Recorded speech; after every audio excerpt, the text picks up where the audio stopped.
start recording. Wait, here. what are they doing?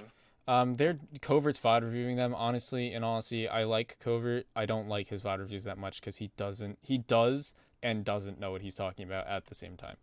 But like, why? They said it was like a private thing. I don't know why.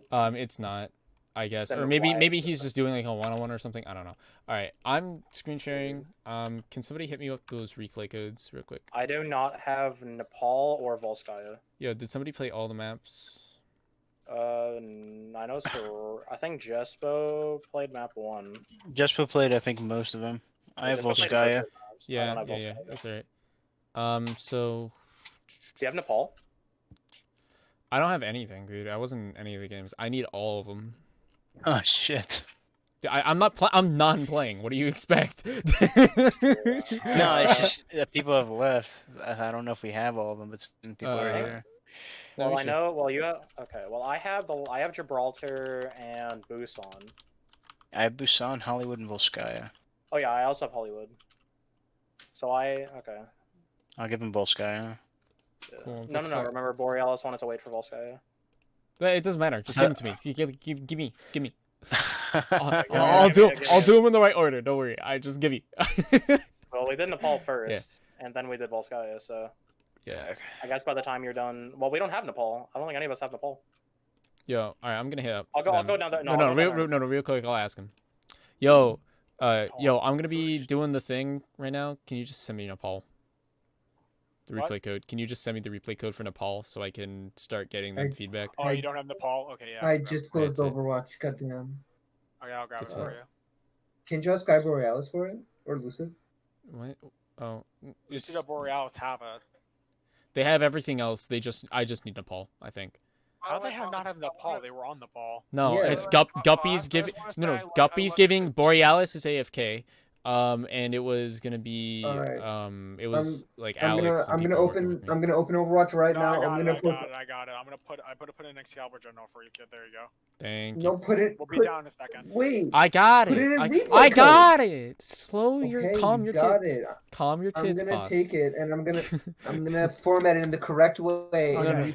No. Oh my god. They're Papegas. What? They're Papegas. It don't matter.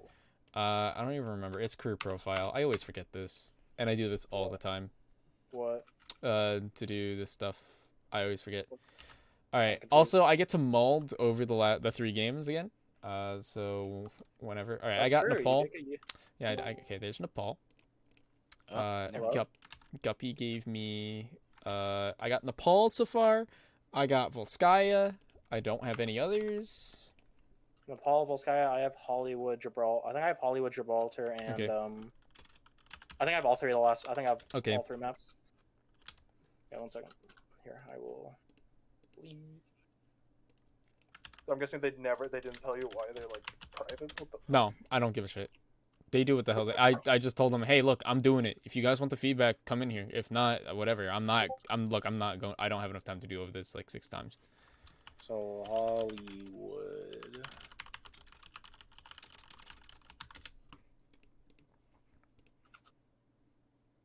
Do I just send them to you directly? It just don't matter. Just send them. Yeah, what the fuck is this? Oh, he put Busan in as well. Yeah. Like, Sriracha, we get in there. There's Volskaya, there's Nepal, there's Busan, and then, is that the last? There's Hollywood. Cool.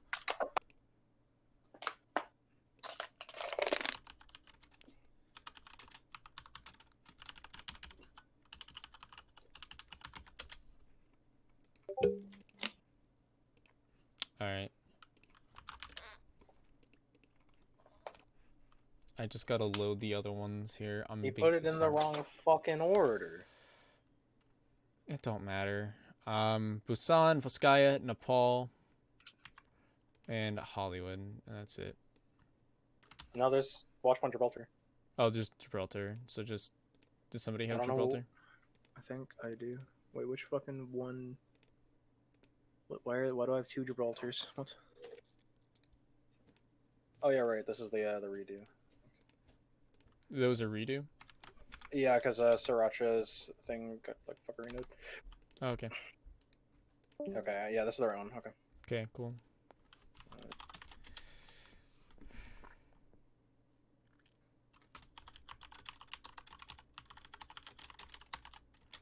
I'm back. Is it still going on? Yeah. Yeah. Yeah, I'm just Well, gonna we're get. about to. Yeah, we're about to start. Yep. Cool. You just gave me Gibraltar, so I can start. Cool. Just give me a second. Oh, okay. So it looks like the first one was Nepal, and that was the one people wanted me to wait for. So we'll start with Volskaya. No, Volskaya was one that people wanted. Okay, Volskaya. Fucking dude. Oh, 8 hours of Vavabeer? work, VOD for doing Yeah, other VOD things. review. Yeah, I'm gonna be doing this. Yes, I just got By the here, way, great all right, time. real quick. First, let me preface this. I am going to Malds. I'm gonna be super fucking harsh. Please don't take it in a bad way. All right. I didn't. Nepal. Look. I don't like I'm gonna that, be. but- Look, I'm just gonna be going harsh and in depth. But in all honesty, when I do my notes, like the actual notes I post, it's a lot nicer because I have time to really think things out. This is just me reacting, and I'm not gonna be able to provide the best things. Also, while I'm talking and thinking about this, I'm just gonna get Epic Pen real quick because I don't have it, and I feel like I should have it. Epic Pen. Yeah. Neat. I just can need come this. I'm not gonna lie, I like detail kid. That's the best kind of kid. I like so I'm just gonna grab Epic Pen. I don't know how it's gonna work. But we're just gonna set this up while I wait. So I'm gonna boot up Nepal. Yeah, I accept your contract. Yeah, yo, install. Don't Surprise! get, You just let like every Chinese hacker into your computer. bro. I don't want it in a Lol, start lol. menu folder. Fuck, bro. All right, whatever. Just name yourself Epic Pen. No, because you have to set it to a specific drive. It's not gonna work just like Epic Pen, I think. No. Oh, no, it did. Yeah, see, yeah. See, It's Alright, just what is calling happening itself here? Epic Pen. Imagine just make. Oh yeah. So this was. Why the fuck is Boss playing Soldier? What? Yeah, Alright. that was All right, let me look at this. Okay, so you guys are I don't going know. with comfortable. Why is okay? Well, why is Jespo the one playing Genji? Why isn't Boss the one playing? Because Genji? Jespo actually does play Genji a lot. Let me see if Yeah, this is but working. that doesn't necessarily mean Yeah, he's better launch Boss. you, bro. All right, if I open up Overwatch, Epic Pekin dies. So how am I going to? How do I? Is there like a pin function? I think you have to put it. Maybe you have to put Overwatch in windowed mode. Fuck. If I have to do that, I'm gonna be sad. Malding. Yeah. Do you play at 415? What? Do you play at like 415 or something? What? Like sense. Just go full screen window. Oh, my sense? Yeah. No. Why is it 15? Oh, what the It's fuck? individual for every single hero. That's isn't that what Flower did? Oh my No, God. because I need them for different things, and so it takes me a while. But once I find that sense, it's nice. That's it's really literally nice what Flower did. You dude. are a Holy shit. monster. All right, let me make sure my OBS is seeing this. All right, cool. Yeah, it is. It is. Cool. Sir, Fucking- you're that's a what All just right, monster. so Flower you did, y'all dude. are Holy shit. pushing in. You're going around the backside. Soldier's pressuring here, which is just not getting anything happening. So that's pretty nice here. So that's just kind of free value for you. Okay, so this Reaper might be a problem. We're gonna watch your health, top right. Oh, that's a little too high. All right. So Reinhardt dropping shield there, very close to Reaper. You guys aren't exactly handling him well. So disease is just honestly going to, and radioactive. There's so much high burst. You guys aren't gonna be able to really kill or do anything to them. Jespo is focusing on Moira right here. So I don't exactly know what your comms were, but in my case, looking at their composition, they're so front loaded. So I definitely think that calling out specific people, like gonna be like your Reaper here and your Junkrat, gonna be key. Moira don't matter. Moira, she's gonna heal. She's gonna be focusing Reinhardt, but those two matter. All right, so cool. Move. Wait. OBS is not capturing Epic Pen. I don't think OBS is capturing my Epic Pen. We'll draw on it first and then find out. It's not Just put, like, because you put, like, can't others? see this. So just game capture for like capture specific window. Is there Epic Pen? Here we go. What if I draw? Are you gonna be good? No. Because of course it's not. Of course it doesn't. Try the other Epic Pen one. There was a second one. Where did? I think so. Yeah. Epic pen.exe. This one. That's the one I did. No, the one right above it. Oh, that. That one maybe. Scammed. All right. If I wait. What if I go Bro. and click on OBS? What if you just display capture it? Yeah, it's not. No, I was gonna do that. It's just annoying. OBS. Yeah, it's just annoying. It's Just OBS. stop using Epic Pen lol W. No. It's okay. It's okay. We just add display capture in here, and we just name it display capture. Cool. And then what we do is we put display capture in game group. Turn these two off, and then we lock. Cool. Wait, Cool. now see if it captures it. No, it will. It's display capture. Are you 100% certain? Yes. Genius. Yes. Okay, it works. It does work. Alright, we're like you're like, does it capture? Like it's display capture, right, bro? All right. just making I sure. think So yeah, The boys that again, think about yeah, Reaper, Junkrat, really big problems here. They're gonna be killing you guys super hard, so that's gonna hurt a lot. And as you can see, shield broke because Junkrat, you're stuck into a really small room, which is gonna be huge. You can see the frags that are coming onto Reaper and Junkrat, and then Reinhardt's just a raw guy, so of course he's gonna get some damage in. And then Reaper's just kind of getting kills. This camera is really fast for some reason. I think it might be because of the windowed mode. Then they're just gonna get first cap. You guys got cap actually, which is very interesting. But you guys lost cap. I think that was just Jespo or Boss Face. So yeah, Boss just not able to fully get the right targets here. But that's he's just putting damage on. Let me just see his perspective here. I just want to see exactly who he's shooting the most. So he's focusing Reinhardt. No. As soldier, you need. Wait, why is He's he focusing. focused? So he's focusing Reinhardt. So the thinking behind this is going to be, if I kill Reinhardt, right, they're not going to have a shield. They're not going to be able to actually follow anything up with anything, because we're just going to have a lot of DPS and focus forward. But the problem is that would work if you have like a Reaper or a Genji, or not a Genji, a Reaper or a Junkrat or somebody who, or like a Mei, who shields really stop them. Shield doesn't really stop Genji. He kind of just dash. So it doesn't work the same. Literally double jump over it. Yeah, or you can jump over it. So for him, focusing shield isn't the right play here. It can be in other situations, so I can see why he does, but it's not best here. Yeah, but like Here, I mean, look at your ults here. So this is the number one way to tell if somebody's carrying. How do I make this less fucking thick? How do I make this less thick? There we go. Yeah. All right. So if you look here, ults 82. Or I'm gonna change this to fucking red so you can see the pink. That's bad as well. Black. Yeah, it's red on. It's pink on red. You're a genius. I know, but here's the thing. God, I'm trying to think overall. My God. Fuck it. All right. So as you can see by ult, McLaffy's ahead. McLaffy's the best ahead. Then it's Boss Face here. Radioactive for them, and Z guy and Lilith. So as you can see, you're already down in ult. So it's 3-2. So you're gonna be fighting a losing battle when it comes to ult economy in the following fights.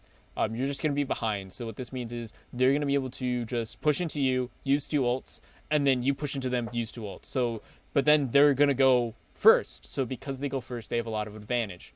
That's kind of the problem with what's happening. Is just that they have a lot of advantage moving forward.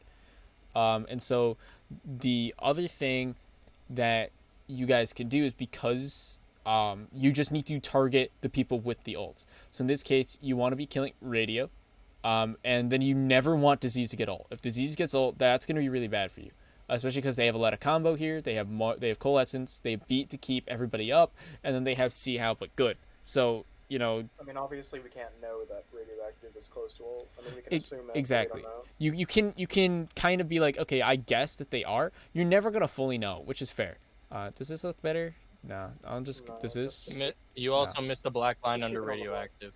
I know. I'm testing colors. There you go. Why not yellow? Just use green. Yeah. Hold on. Or that, green. Just use fucking green. Yeah, I'm gonna change. Wait. Can I not change the black to green? That's dumb as hell. Yes, it is. What? Wait. Oh, because I'm erased. There you go. Oh, look, I'm not used to this. What is the shortcut? Control Shift 3. Cool. I'll use the shortcut. All right. So anyway, yeah, like radio is gonna be huge. See how has a lot of combos. So you guys are fighting a losing battle. As you can look at the stats, if I move this, you guys are also gonna be in a little bit of a bad scenario. He's dealing more damage, so the damage versus your Reinhardt is bad. Junkrat has insane amounts of value.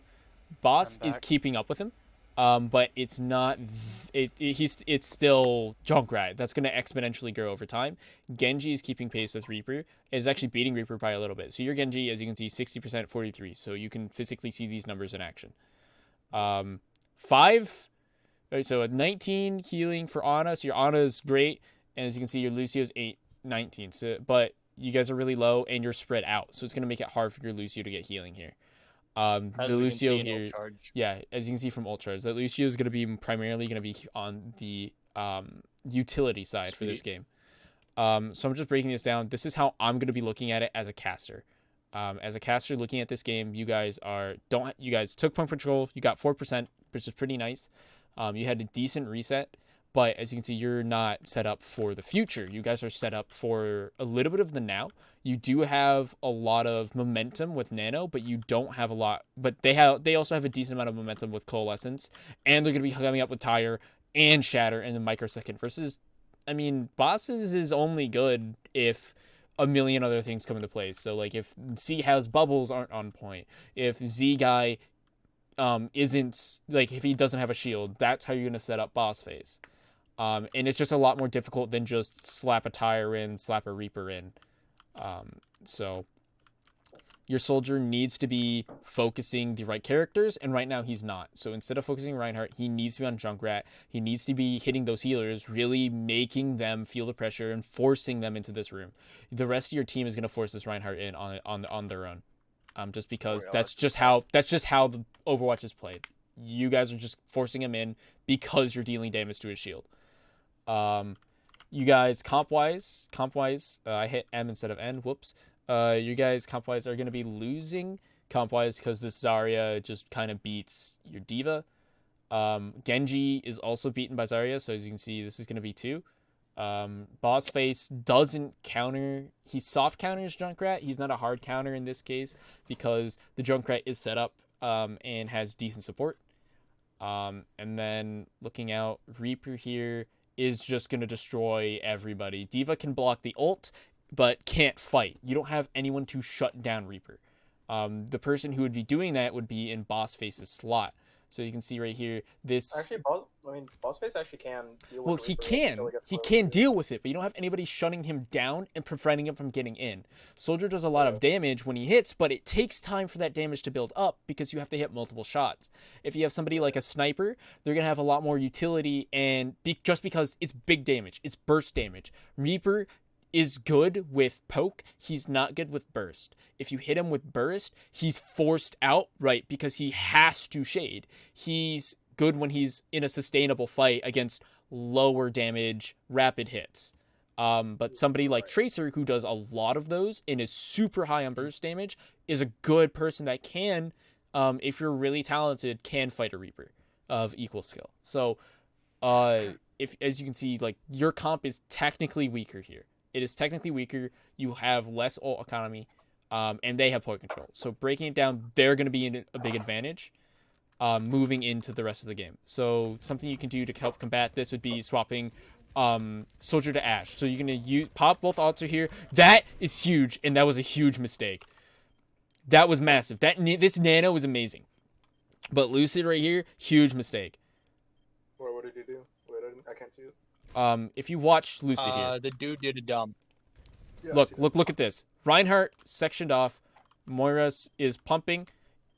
Everybody is focusing this Reinhardt because Boss was focusing it. Just those shurikens are going over here. Lucid, if you follow him, he's gonna be going inside this room.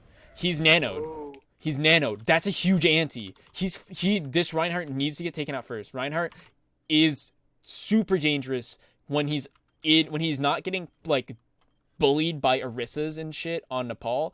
You need to be on this Reinhardt, because look, yeah, well, I mean, because look at this room. Like for Reinhardt, it's a feeding ground whether you're nanoed, ulted or not. It's a feeding ground. You win that fight if you can get them in that room, Or even if you can put them on stairs. If you can put them on stairs, they're dead anyway. So Reinhardt wins here as long as the other tanks aren't countering him. So taking out Reinhardt is key. Also, he has 90% ult. If you can get that out of the fight, that's going to be huge, and you should be confirming him. You guys do a good job of cleaning up, but he booped him away. Like, he was 100% alone. That would have been fucking free. And now you guys have used Nano, traded it for 2 ultimates, which is fine, fair. But then you also traded Shatter in. And while that was a good 4-man Shatter, he's also alone, no follow-up. So big mistake, because you guys can't get any value of that Shatter, right? You can't. There's no one here to kill. There's no one here to kill because Reinhardt can't finish off targets. He can't. He's a good bruiser. He's a terrible fighter. I would point out that I wasn't on speed the entire time, so that could have been more useful. Possibly higher chance of kills. Let me see here. Let me just follow you. So you're on F11. Let me go back a little bit further. I just want to see, because you weren't on speed the entire time. When you're on healing here, if you watch the healing, Lucid is antied. Okay, then you're around the corner. So something you should be doing right here. Thank you for putting this out, 38, because I did miss this. Your team was winning the fight, right? You can recognize that your team is winning that fight on point, correct? Yep. Okay. You should be following Reinhardt. Yes and no. Okay. When he went in that room, your team was winning point, right? Yes, Lucid was antied. You need to be able to you don't have to be up on his ass. You need to have him in range of your speed or heals. You just need to have him in range. That will give Lucid so much more value. He'll just get exponentially better the longer you do this. I'm not saying go int with him. I'm not saying do that. I'm saying try, if you're gonna be there with him, if he's gonna be doing stuff like this, you should be supporting him. Because he's alone in this room. Ana can't heal everybody. Like, McLaffey already ulted. Lucid's at no HP already. And now Borealis is taking up the line of sight. McLaffey physically can't support the team. Yeah, and I can agree with that. I was there. I'm always confused. Is it a line of sight for healing, or is it just a full aura where it is both? It is both. But not in line of sight? It is both. It is aura and line of sight. So if you're blocked by a wall, the healing won't go through. It is aura and line of sight. For Lucio specifically. For Brigitte, I think it might go through some walls, some kinds of walls. Don't quote me on that. I think it might go through. There's a visual cue on that. You can actually see the visual cue on the ground. Yeah, no, that I knew. I'm just asking, does it act like a blizzard, or does it? Well, blizzard is blocked by walls. It acts like a blizzard. Yeah, that's what okay. It is a 3D blizzard. So literally, like, if blizzard was suspended in the air, that's Lucio. Because it has. That's what I was asking. Thanks. Okay, but yeah, so that hurts. This Junkrat gets nice speed. You get clean, so that was a really nice. Honestly, that was okay for the tire. You guys are split up anyways. You kind of lose just because your spacing is really bad. Your spacing there that's a good reset, Borealis. No, the problem is like you have Soldier. If I go back here, if I just go back and just take the control I view, let me just show you their spacing versus yours. Because I hear tire and I go directly for it. No, exactly. I'm not talking about the tire though, because your reaction to tire was fine. But as you can see, like, look at their spacing versus look at yours. They're gonna get infinitely more value. Boss face can't get line. Like, once they go into cross this line, Boss face becomes useless. He's out of the fight. You're now in a 5v6. Okay? Just because that's the power of fighting in this middle spot. And that's the power of their composition. So the people who are going to be proactively doing this the most, radioactive, disease, they want to be behind this line. They're going to their entire team is going to fall back into this room every time if they can, because Reinhardt succeeds in there. Junkrat does. So does Reaper. Lucio can heal everyone in here. And bubbles are going to be really easy to get charged. Moira is really close area healing. So every single one of their people is going to get value really quickly in this room. Boss face can't get value inside that room, right? He only has this one opening, which is cut off by a corner. And then he has this opening, which is also cut off by a corner. He can't really hit people inside. He's not going to gain value. So you're essentially going to enter a 5v6 because of his spacing. McLaffey has the same problem. It's a little bit better because your team is going to be really on this line, on this axis. And as you can see, it pretty much lines up. Where your guys are is where McLaffy can see. But as soon as you start fighting on the left side, you're going to lose value. McLaffy is now out of the fight. You're now in a 4v6. 38 on point, not with the team. You're now losing value on 38. You're now in a 3v6. And as you can see, it starts adding up really quickly. Your tanks here, this is the exact problem we were talking about earlier. Your tanks are not with your team. And that is both a problem of the people on your team and from the tanks. The tanks need to be aware, oh shit. Or like, instead of just saying, I'm going in, go in, say, go into room here. Like, go into room. Everyone knows where room is here. You need people to get here, group up. If Ana were to take Ana is a little bit harder on this map. Ana is not the best on this map. And I get why you have Genji, but this is not an Ana map. It's really not. She doesn't do well here. Because her line of sight, anytime you fight in this room, is dead. She can't do anything. But if she's in this room herself, she can't do anything. Sleeps, antis, that's not really going to help her. She thrives in this area right here, but if she goes too far to the right, in like this little box, she has really nice sight lines, but she can't maneuver fast enough to get in because the path is either this or come where boss face is, and we've already discussed boss face. So, that's kind of the issues, in terms of your positioning here, and your tanks just aren't able to get the support to deal the damage. Because like you saw, Lucic got a 4-man shatter. That's fucking massive. It's so massive. But he can't do anything with it because, one, that was a bad shatter because nobody else was there, and he didn't even check if he could follow up. And then two, it's a bad shatter just because you don't have anything to combo with it. You have no ults. You have no nice thing about Reaper is he's good. His ult is a combo and Reaper is a combo.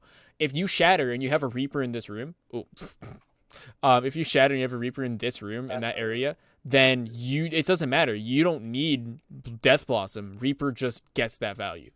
So Genji and Soldier are combo ult reliant. Reaper isn't. They have more longevity than you do. So you guys took it, but as you can see, when they're in this area, you saw how fast Reinhardt melted. What you should be doing in this situation is with this composition, don't cross this line. Don't go into the room if you can.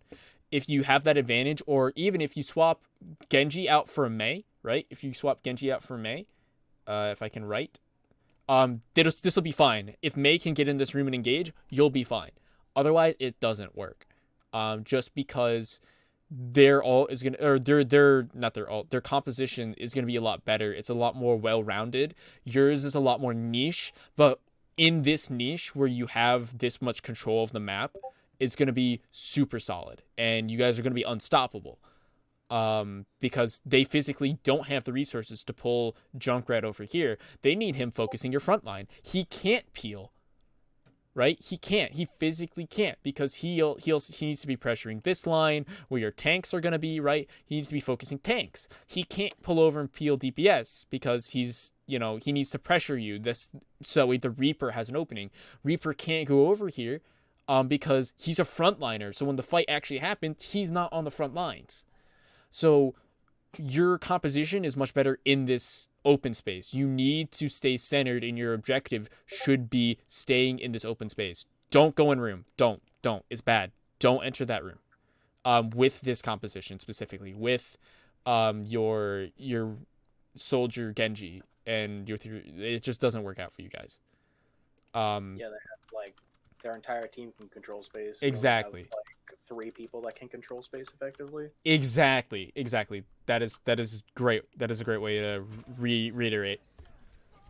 And as you can see, right, and that tire controls space, but look, if he dropped it into that room, he would have gotten immediate value, but he didn't, and he had to go around, and you guys were able, even though you got cleaned, you guys would have been out of range of it. You have the Soldier and Ana to deal with it.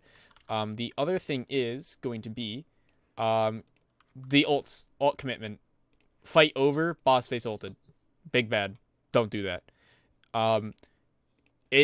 I would rather see you guys under ults and sack more fights than you should than over ult like this. Because if you're sacking fights too often, you know, that is a lot better because you're going to have the resources for the next one. You can overwhelm and reset the ult economy. That is something you can do if you hold on to ults too long.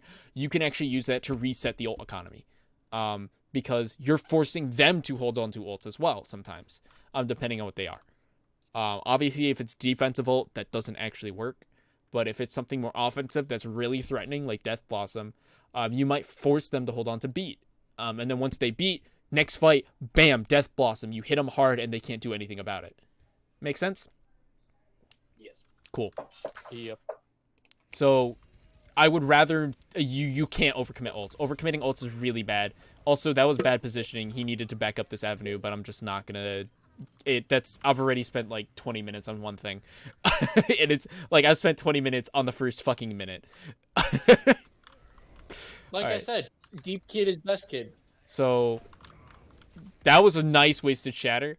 That's just really nice. And so as you can see, because you guys are plat, they're losing value, right? They had such a huge advantage. They're now losing value because now they're just gonna have Zarya Reaper, and you guys are gonna have 3, if not more, ults lined up for the next fight. Don't worry, I die here in a second. Yep. I understand why boss ulted now. He ulted to swap. That's okay.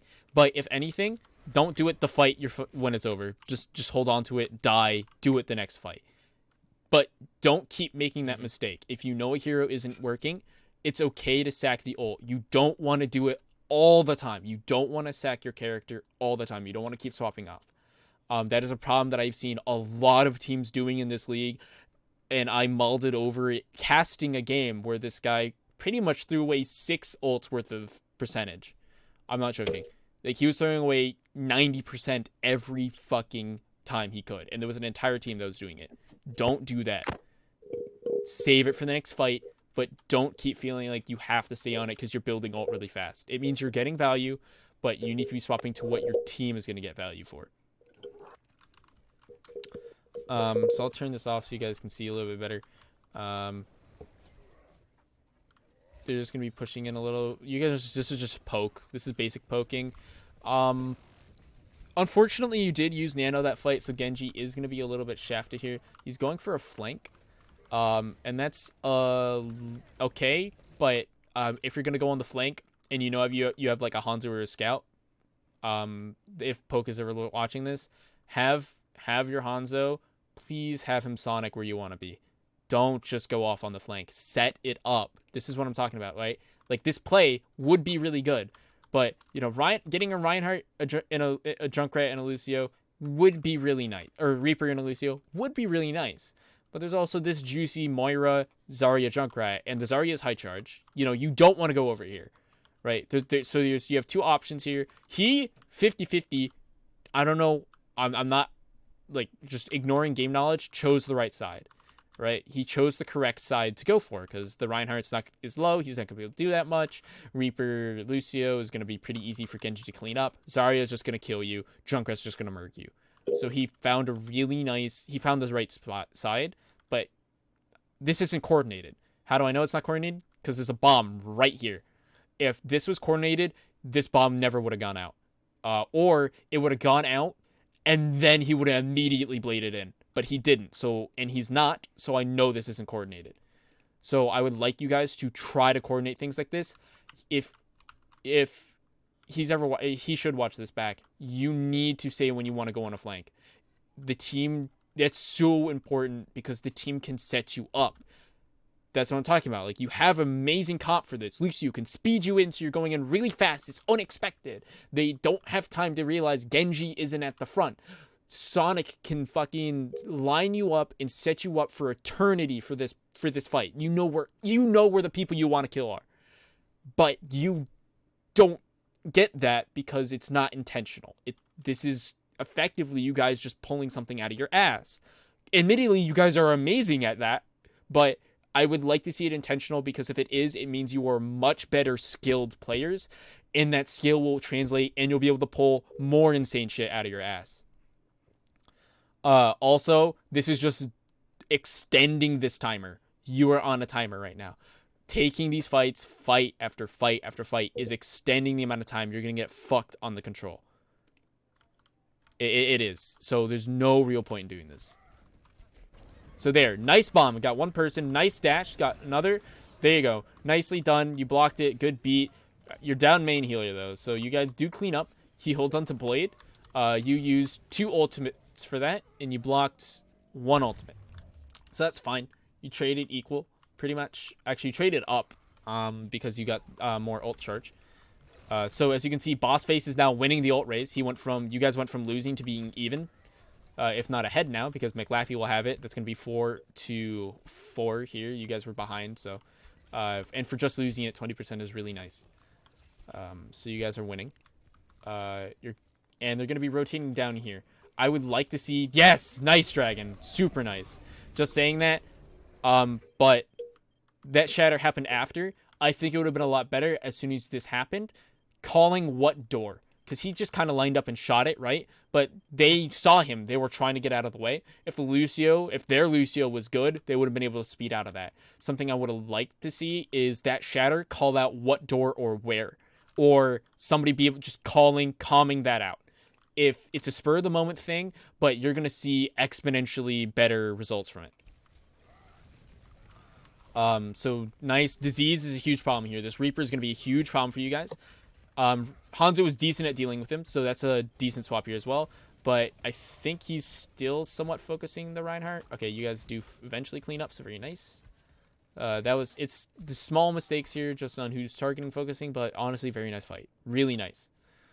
You guys are now going to be down in ults. Going to be 5-2 because they didn't use anything there. And Borealis, fucking, you need to just die. You're wasting. You would have been back by now if you just demeched, just jump in the pit. You would have been back at the fight in mech. And you would have been gaining bomb percent, but you're not gaining bomb percent, so it's not as effective. So honestly, yeah, if you have a moment as D.Va, just take the death. And you're going to be seeing a lot more bombs. And then as long as you can keep more, like your bombs more consistent, you'll be fine. So that's unfortunate. That Coalescence was pretty great. Where does this Nano? Who's this Nano on? I want to just know who the heck. I think it's on Reinhardt. Oh. It goes to Lucid, but it doesn't hit him in time, so he just dies. No. Okay. That's a huge mistake. All right. That's a huge mistake because you saw how low he was. That was a Hail Mary. Don't do Hail Marys, man.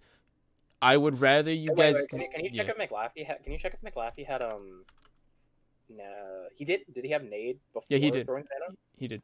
Oh, he should have naded first. Yeah, you can see him physically back up. Actually, he has line of sight here. That's straight. Wait, he had ammo, didn't he? I couldn't. He has ammo. I swear he has ammo for this. Let's find out. Okay, he should have naded D.Va right there. These are little micro optimizations. Nading D.Va to speed it up. So he did run out of ammo here, but he ran out of. No, he had one. He had one bullet, which is fine, whatever. But he ran out of ammo because you need to be trading at that nade. Nading D.Va will allow D.Va to support.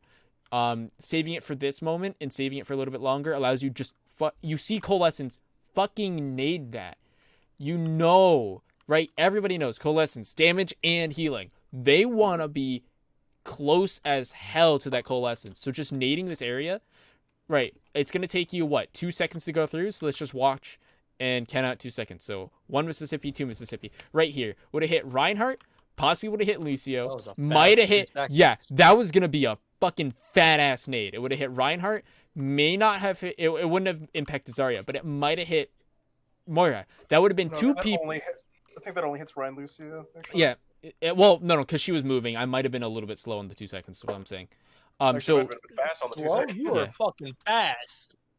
I counted 1 Mississippi, 2 Mississippi, right? No, But you had yeah. 1 Mississippi, 2 Mississippi. Yeah. I was like, as fast as goddamn possible. You're trying to fucking speed run 2 All seconds. Goddamn. right, but it would have hit probably both Ryans and maybe the Lucio. Like on average. So that would have been a huge fucking nade, right? Yeah, it's the Reinhardt. Also, where the fuck are you backing up to? right? I was trying to speed him back over to the bridge, and he's Like, just yeah, like yeah. leaving. and Let I'm me like, just "Bruh." do this in slow mo. So he notices they're pushing in. He backs up I'm this like- way. Why does he rotate around? I am Yeah, wait, so what? confused. He could What just- the what- fuck? He Yeah, could just he was- back up. He would have been live. He would have just been naded and dead and fine. 38 was supporting him like he should. Like boss gave face him has a the good speed. anime. This is fucking insanity. Okay. Yeah, Lucid, you fucked up, my man.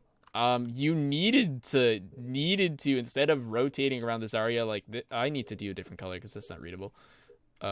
Instead of rotating the Zarya around I like don't know. this, you definitely needed to come around like this. You needed to get out. This is gonna be a lost fight for you guys. So making sure, because they have ults, right? They are gonna out ult you. Overwatch is a game about ults. At the end of the day, whoever has the most ult and presses Q the most times is statistically gonna fucking win.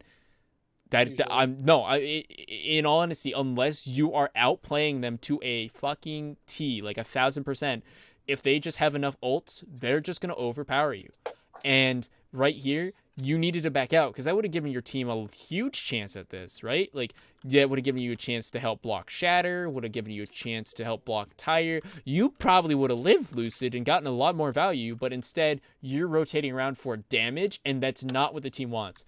Lucid, again, would be great for dive. Not as much for brawl, but great dive. He has this great ability to find open targets, and that would have been great. Also, again, like, charge into walls. Don't charge into the open. Charge to the closest wall. It's really helpful. Okay, overcommittal on the dragons. I'm not gonna go over that because I already did again. Just you have to. It's fucking last fight, guys. Pay attention to percent. Have somebody who's paying attention to it, calling it out. Overall, again, because you need that D.Va ult didn't constitute immediately into momentum. It gives them time. They know Jespo is going to ult. They know ults are coming out, right? But think about it. Bomb here, Dragons, and then if Nano, right? You guys would have had 5, almost 6 ults. They have 1 defensive, 2 offensive for this fight, right? I get not everybody's going to be here. That's not what I'm saying. You had enough time, right? Because you did. Genji is here with the blade. That was a good blade. He got here. He did some damage on the way in. You bombed. ZapX, I think, is beating in response to the bomb because the blade just came out and dashed across, and that beat was coming out as he bladed. Usually people's reaction times is a little bit slower, but he might just be beating for safety. So I think he beat it for safety because like that. No, Yeah. because if he's beating for bomb, that's super late. He would have already died. yeah, no, So I maybe- know. Yeah, I think he's beating for the next ults coming out. So that's honestly good on Yeah. him. But if, like, say Borealis hadn't bombed here and bombed this Reaper, if you had saved it and gone in, bomb with blade, right? Beat only gives you so much health. That's gonna set Jespo up. You would have had dragons for this fight. Even if he dies, respawn. You just drag in the point. That's going to give you a lot of space. Nano would have allowed this Reinhardt Lucid to live and get some real damage in. But instead, he's going to die. Also, his shatter got canceled by Zed guy's shatter. Yeah. So it would have allowed you guys to really have some momentum and have a real shot at winning this fight. And winning this point. But because there's a little bit of ult misuse, that's not possible. Also, was still on Hanzo. All right, if you die, all right, you immediately fuck kill cams. All right, in all honesty, as soon as I die, I don't give a I'm not even looking at my kill cam. The first thing I'm doing is I'm going to spec my team. I'm gonna see what first thing is. I'm dead. I have a second. Check what the hell the percent is at. Right? If it's at 99%, I'm going to stall. If I notice that, like, right, like if I'm specking, I'm gonna immediately, if I die, spec immediately. I'm gonna be doing more calls for my team. I have 8 seconds to fully fucking focus on just callouts. Fully focus on just callouts, right? You're gonna get so much better, and your team's gonna get so much reward out of those 8 seconds if you're the main caller. And if you're not, you're gonna be getting so much more useful information. You can toggle between 5 perspectives. No one else will currently have that. No one else has that ability. You can give so much information and help your team so much in death. You can be amazing in death. And if not, if you die and you're the main caller, you immediately need to be like, caller dead, somebody pick up. And you guys just got to be, oh, damn, my main caller is dead. I need to be able to say, okay, this guy do this. I'm going to take over until I hear him start talking. I'm going to be the man running the floor. All right? That's going to help you guys so much longevity-wise for just fights. It's going to make every fight exponentially better for you guys, and because that's a high-level skill, and something not a lot of people realize, you're going to be carrying your teams in anything, comp, anything, because more info is never bad, right? Even if it's wrong info, it's more information that we can absorb and we can take an understanding of. If you're wrong about who the problem character is for another person, we still recognize that you think that guy is a big deal. We can still do something about him, and that will allow us to figure out who really is a problem and what we really need to do. Question, sir. Yes. So the term final fight. When do you think final fight would start? Because some 90 people say, and 10%. 90. If it 10-15% is final fight every time. Final fight specifically is going to be when you have to cap point, okay? So when final fight is always when you cap point, all right? So FF is when this team, right? Because you guys are this team, right? When this team is at about 85% or more, right? 85% plus. That as a caster, I will tell you, because it's going to take you time to get to point, right? So you have to factor in, it's going to take you % to get to point. So like travel, right? It's going to take you, you have to then do the pre-fight, right? I get this. I'm just asking, like, why 85? Because that's why, because it's travel, pre-fight, actual fight, right? And then respawn, because people are gonna die. This gives time for respawns, right? I'd say somewhere around the 70s. No. No. You can still get a recontest. All right, think about it this way. Each % is 2 seconds. Okay, this is 30 seconds. In any other map, 30 seconds is a push. 30 seconds is a push. Okay, so I thought each % was a second. No, it's 2. Around 2 seconds. It's closer to 2. It might be 1.5, might be in between, but it is closer to 2. Okay. So each % is about 2 seconds. So it's not going to be 70. 70 is way too much. You can get a recontest on 70, and you see it all the time. 80 is more common. Low 80s is more common, but high 80s you don't really see recontests off of that. You really see overtime. So this is going to be 85% will give you time for all of this, where you travel there, you have a pre-fight, you have an actual team fight, you respawn, and your team should be able to get there. Because 28 seconds is the time for the entire fight, all of this to happen, and if you fail, you have time to also contest, right? So this also gives you time to contest. So 85 is going to be your last fight percentage. You should always be doing this. As a caster, as somebody who's seen hundreds of games, I'm talking, looking at them from this perspective, hundreds of games, you always want to see 85%. 85 is a really nice number. All right. I mean, yeah. More 83, but yeah, fair enough. Mid to high 80. No. 83, that's not necessarily final fight. You can have a fight at 97% there. It was a reverse 38 joke. Okay. Calm down. Okay. Mid high 80s is where you're going to see final fights all the time. Most people make the mistake of doing it at the 90s, but if you're throwing everything at the wall, and it fails, you still have a backup for the contest. You can delay it by a couple %, but I wouldn't recommend going past 92%. That's too little time. All right, Cibola. Okay. So they have a sim. They're gonna get there first. They're gonna get on the point because they also have the Lucio, and nice sleep. That was actually pretty nice, but that fire strike kind of ruined it. But it's all right. That happens. Okay. Something I'm interested in here. Ult-wise, I'm just checking because this is going to be a lot easier for me. You guys are ahead. You guys are way ahead in ult by like 20% cumulative. So that's really good.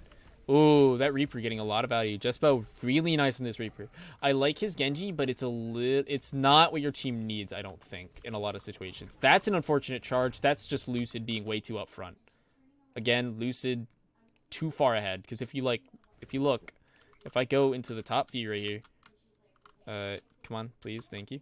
If I go into like this top view, like just watch this fight unfold and just watch the positioning here. Like, you can't, like, this is a box, right? Like, this is a pill box. This is a fucking death zone. So if you enter this death zone alone, no one can help you. He entered it alone. No one can help him. He's dead, right? He's just straight up dead. So as you can see, that is literally what happened. One charge and it's over. And he charged a person, not a wall. If you're going to charge, don't charge the shortest fucking distance. You are most vulnerable as Reinhardt when you are charging.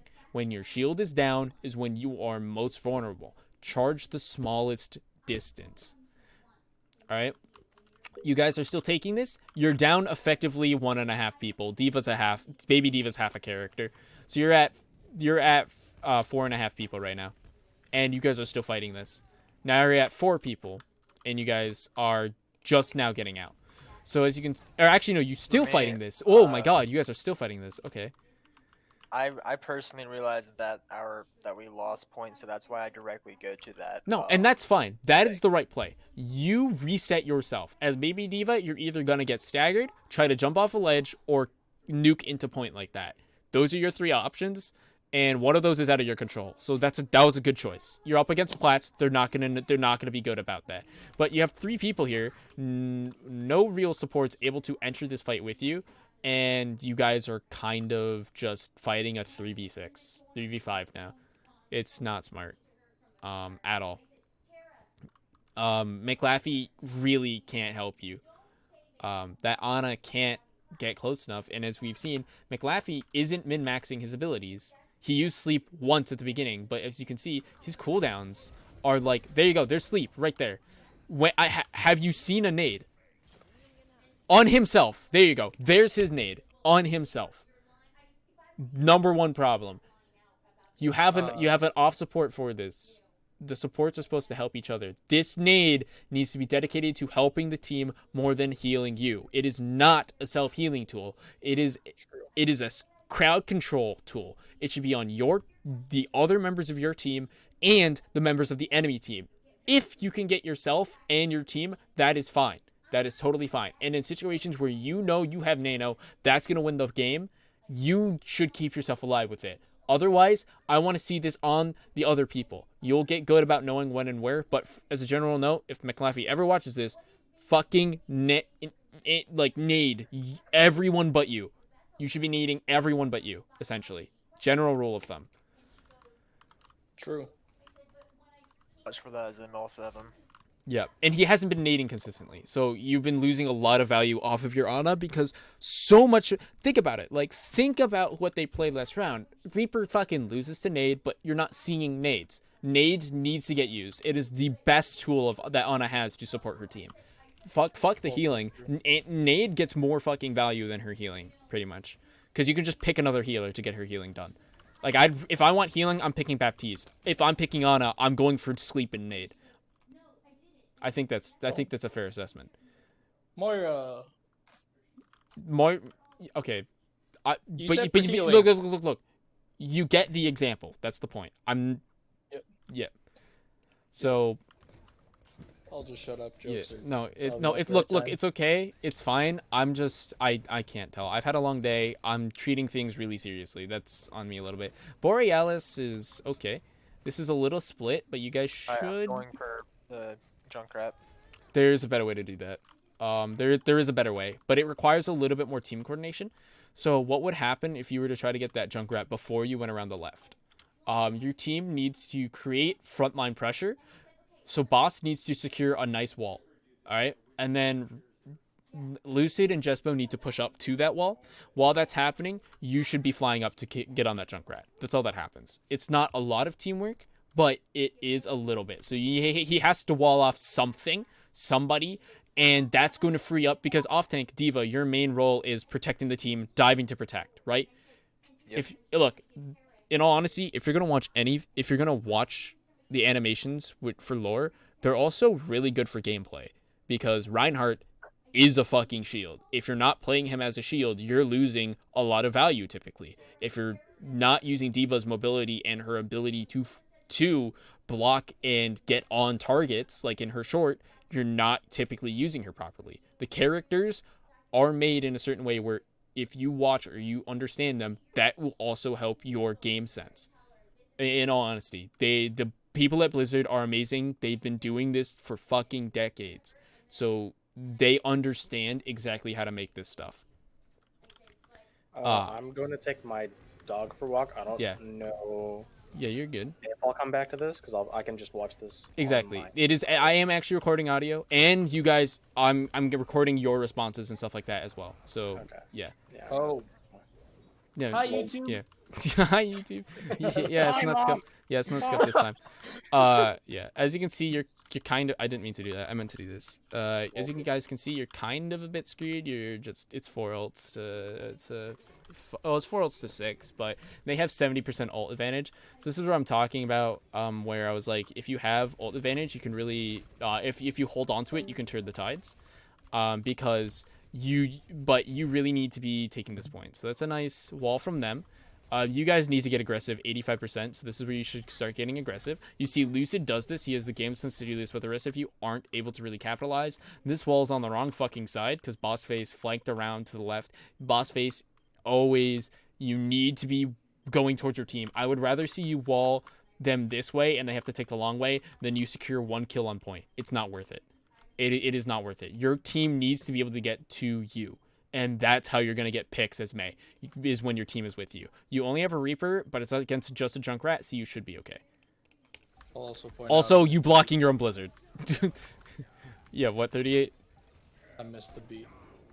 I No, you was didn't. trying to speed through. Just to I was point trying to out, speed Maywall. through the wall. Maywall doesn't. It's not LOS with Maywall. Her ult Oh, really? is LOS for everything. Yeah, I watched a video on it specifically. Okay. It's- Oh, it's enemy Uh, Mei. Enemy Mei walls block it, don't they? But not your own. Enemies, I think do No? actually. Yeah. Yeah. No, But your no, own, they it don't. goes through your own. Yeah. I know It goes that for through sure. all. It goes through all May walls. It does? Okay. Okay. I thought it went. Okay, that's cool. All right, Car you Cupid did wins. no you did hit a good beat here. You hit Borealis, Ana, and you. Yeah, Unfortunately, my goal was to hit Lucid. unfortunately, you shouldn't have beat there anyway. Yeah, no, it was a bad one to begin with. Well, one, you're never gonna get there because this is a very nice car wash. 2, you beat really late. If Just you like because also like look at the spacing here. You're never gonna get value off of this beat because just there's nobody here. And if you watch it back, you might have been amazing here with like your positioning, your going around, but like you're never gonna hit this beat. This beat will never hit. Your team in that way set you up for failure in that, and you did the best for a bad situation. But it's last fight as well. Ana just put out sleep. Again, I'm not seeing a nade. I'm not seeing a nano here. Why aren't you nanoing Reaper? Nano Reaper. You have line of sight. I can fucking see your line of sight. Nano that Reaper. Never nanoed. Why not? You have no fucking choice but to take this. And I get holding some ults back, but this fight is over for you guys. They aren't dead. So this is really dangerous. And that's a beam 3 Symmetra. So as you can see, it's really dangerous. You didn't kill them, so it didn't really work out. Also, that was a really readable shatter. And then you just get cleaned. So as you can see by what I'm saying, do you understand what I'm saying here? Yep. Okay. So McLaffey definitely needs to work. And like McLaffey's normal healing is great, but you can see where his silver SR actually is, and that's going to be in his ability use, including his ultimate. His ability use is not at the level where you guys really need. In honesty, perfect composition is going to be 38 Sriracha and Leo in every map, all the time. For supports, you guys are just so strong. And McLaffey does a great job. This is a great person to have as a fill or as a training or as a sub. But this can't be one of your startup liners. Just because, like, literally, between the three of you, everything McLaffey could do in all of his play styles is overshadowed by one or more multiple of you three. It's just not possible for him to really be an effective support for the team in his slot, because you guys have the practice to do this better. Play him in scrims, but in honesty, in games, he physically can't compare, just because you guys are specialized, but then also have had the time and been playing Overwatch long enough where you can flex it. It's just not possible for him, unfortunately. Is there anything else I need to work on? You specifically, I'm not watching you, but I can. I'm not the best with supports, with off supports. I'm much better with main supports. Like, I know Leo's problem. She's way too DPS heavy. She's way too aggro. Okay, this is a problem with Lucid. He's a great dive guy, but my bro, that's a little deep. just a little bit. So far in that room. Yeah, exactly. So far in that room, I know you saw him, but you weren't ever gonna get to him. And then, again, like, if you I got him out. No, but I mean, like, if you look at your spacing, just look at their spacing, okay? Like, if you just look on the map, the 4 core team is right here. Pharah, Mercy right here, right? Your core spacing, your team, our team is gonna be 1, 2, 3, 4, 5, 6, and might I point out, this is its own essentially area, because from a lot of angles this is blocked, right? So you guys are effectively fighting, right? With let me just segment this out in another color. So you guys are effectively fighting, right? So this is one group, and even including Tracer is stretching it a little bit. And then you have this boy, and then you have this, because you're lower down, you're not near him. So you effectively have this going on. And look at how fucking messy this is. Look at how messy this is. Even then, their 2 blocks are only separated by altitude, because their 2 blocks, you can, if you look at their 2 blocks, right? Like it's like this. They're one circle. In space, they're one circle. Reinhardt might be a little bit cut off here, but it's 5 persons in one bubble. I had to separate out. There's it's like this bubble, then like this bubble, then like this bubble, and then like this bubble. From an aerial view. All right. You're forgetting the Genji's dead. Well, it doesn't matter if he's dead. He's fucking dead because your spacing sucks. Right? Like, I don't care he's not moving, because you guys don't have spacing. There's a reason why he's dead. Yep. Okay, I need to speed this up a little bit. So look, you're fighting. It starts. McLaffey dead, right? You have one harasser guy. Yeah, I get it's too early in the game for him to get harassed really quickly. But look at this spacing, already. All right. So your spacing is you're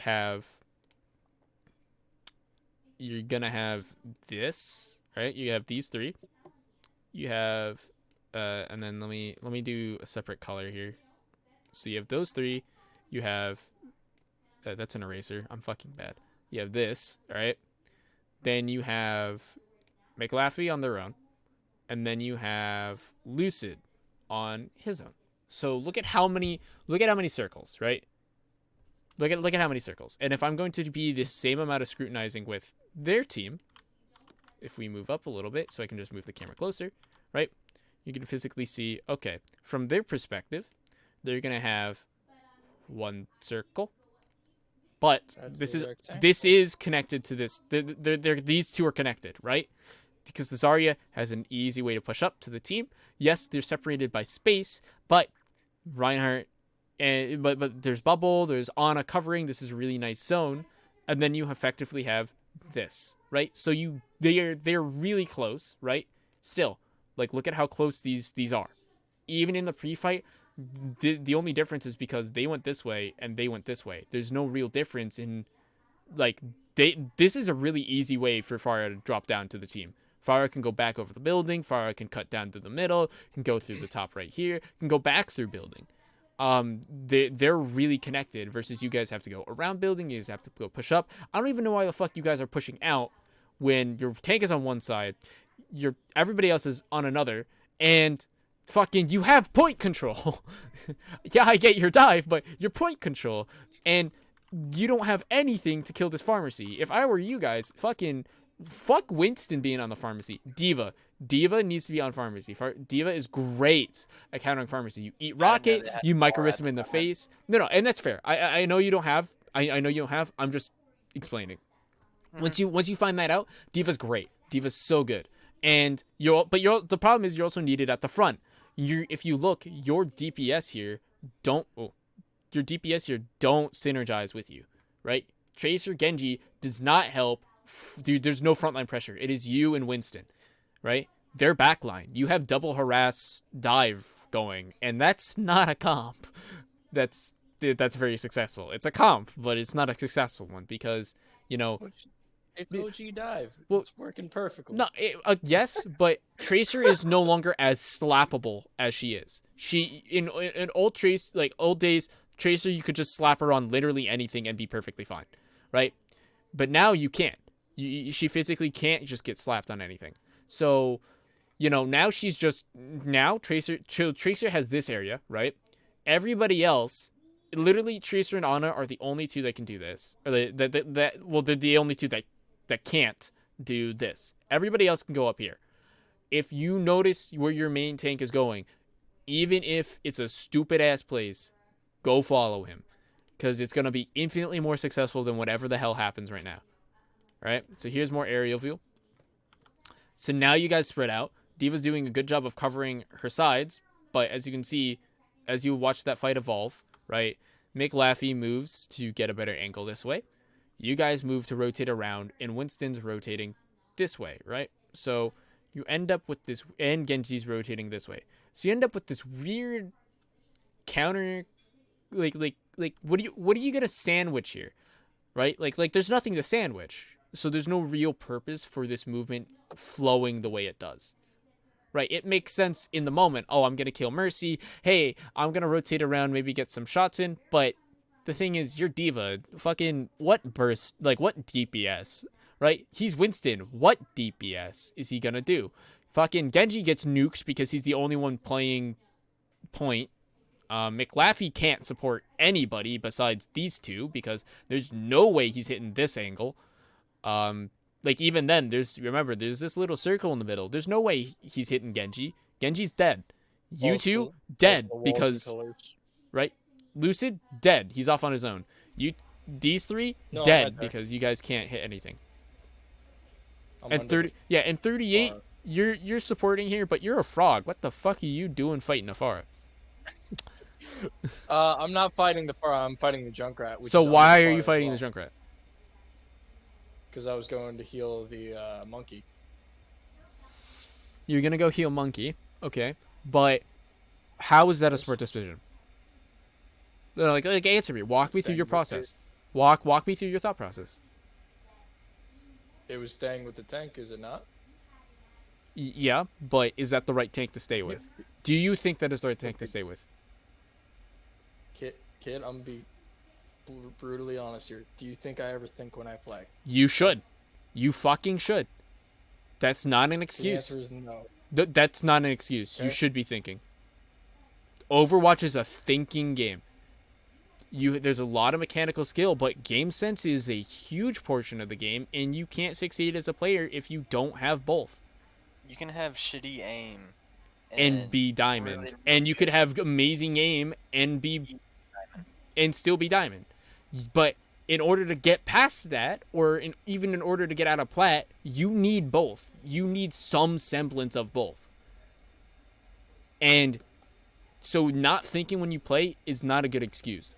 You're sitting here in a VOD. I'm not asking what was going through your mind, because that's not really an issue to me, because you guys make the best decisions.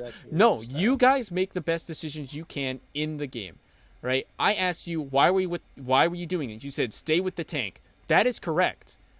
I asked, why do you think Lucid is the correct tank to stick with? No, you just said is that the correct tank? I'm like, Yeah, oh, is that the fucking correct no. tank? Do you think that? Is Lucid the right choice? Just answer. Like, do you think that? Looking back at it now, is that the correct tank? Is that the Is correct Lucid? tank? Technically, yes. No, he's not. I- 1,000,000% no. I don't think he calls it. No, never. Lucid is never the right tank in this situation. Why is he not the right tank? Because he's already half dead behind enemy lines. Those are two great reasons. What's the biggest reason of all? What is We're Overwatch? cut off from the rest of the team. There you go. An alt game. It's an ult game, but also it's a team game. You're not with the team, okay? So just as much as it's their fault for not sticking with you guys, it is your fault for not sticking with them, okay? That's what's killing you Diva guys. was the correct tank. Diva is the correct tank. Fucking, if Lucid is gonna Reddit and be like this, first off, be like, Lucid, you're not you need to call your dives, we need to be on the same side. You weren't with the team, we weren't with you. Done. End of story. He needs to fix that. You also should just be like, look, I just need to be with Diva. If Lucid is gonna be an idiot like this, cut your goddamn losses. He is not worthwhile. Your team is worthwhile. You're not gonna get ult percent out of Lucid. You're just gonna fucking die trying to save him. Like, watch. Think about how much ult you would have gotten from these two, if not 3 people. So you got 4%, 5, and 6, and most of this is off you. Most of your ult charge is not off of Lucid. You got 14%, and like 10 of it was off of you. Okay? So think about how much you would have gotten if you were helping out Jespo and Iborealis. Just think. I'm not going to give you an exact number. I'm not going to know. But that's a lot of value that's lost. Okay? I'd be surprised if you did know the actual number. But yeah, fair enough. Probably you would have been at 25%. Because that was a really bad fight. But you would have gotten a lot more value. So it's good that you're trying to stick with the team. I applaud you for sticking with it and not being dumb enough to not actually try that. You're just sticking with the wrong member.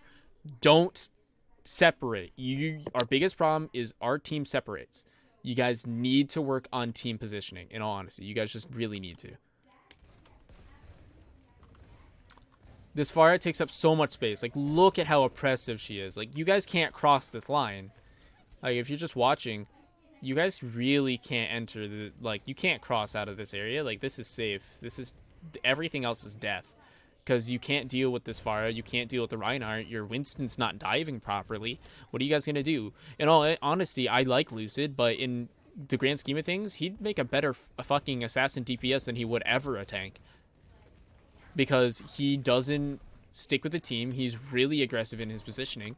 And after being told this, yes, he's made some improvements, but like his playstyle is so inherently aggressive that your heroes physically can't keep up. How the fuck is Diva gonna make this? You guys don't even know where the fuck he is. Like, look at your gameplay in the bottom right. You guys don't even know that Lucid's up there. Look, you guys are just fucking waiting. You guys are waiting. You don't even know he's there. 38 has to be the one to wrap around. Who knows? Nobody else was going to be able to know where Lucid went. You guys physically can't follow him. How is that a good main tank? He might be a decent off tank, but that's not, no, because he doesn't even peel. So you're stuck with a big gap here. You guys need solid tanks. And honestly, Poke does that really well. Unfortunately, because he's a really good DPS too. And as you can see, like, he went in the backline there. Like, the fight is on point. Chase people all you want, but the fight in the game is played on the point. And it's just unfortunate because you guys are putting up a decent fight, and I'm kind of ripping into you guys, but your mechanics are honestly really, really good. Like, mechanically, this team has always been really, really good. But you guys are just kind of getting shafted because you're not playing as a team. You might try to be one, but currently you're not a team. You're not acting as a unit. You're acting as a groups of units. And you need to find the right people for this. Okay. Yep. It's not your fault. Did I think? What? I just got back, sorry. Yeah, Don't maybe. want to- Yeah.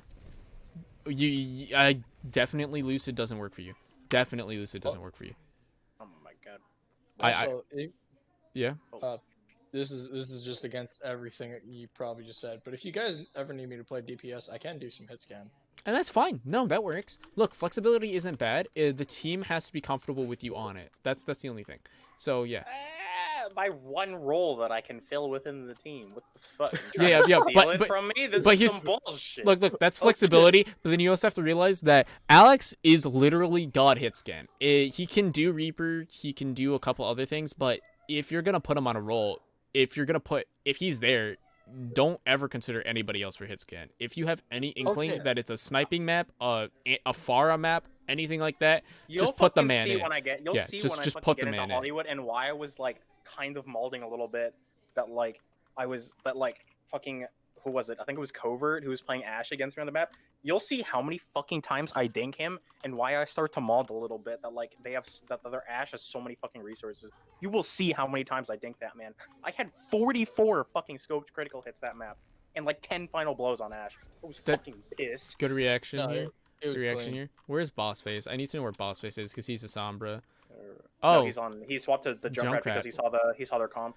He saw that the Bastion bunker. I mean, call I for us to guess- scout on this map. Okay. This is when I take initiative. I take us to call it the top. Borealis, right? Yes. Cool. Okay. So you wanted him to swap. I just want to make sure this isn't him. I did not call for him to swap. Okay. I just said we need a scout. Okay, the only thing I wouldn't have liked is that you would have had double harass again. Double harass really isn't good for us because our front line isn't typically strong enough on their own without a DPS. That's the only thing for Excalibur. We typically can't do Tracer's Sombra. It's not that good. We definitely need in some sort of frontline pressure. Like Torbjorn works, fucking Bastion works, fucking like Ash, like Junkrat works, like Reaper, May, anything else on the front line, we typically can be okay with one harasser, but two doesn't work. Just keep that in mind for compositions. I believe one of us do call that we need a that we need to swap, but I don't. No, I'm not saying it's anybody's fault. I'm just saying it's a thing I've noticed with this team. So it's good on you for recognizing that. I'm just spouting my manifestos over here. Woo! Yeah. Chase is like primarily like a dive DPS player, right? Yeah, I think so. Like Genji, Doomfist, Tracer. Yeah, you have a lot of that. You really don't have a lot of more passive people. Boss Face, it's a projectile guy, and if you notice, he was playing Soldier. I don't agree. He should just be like. Yeah, that's what I was wondering. I was like, why wouldn't Jess jump be the one playing Soldier? Also, if you look, his Hanzo ult efficiency, like he was going up and down and up and up and up. Like he had an ult every fight.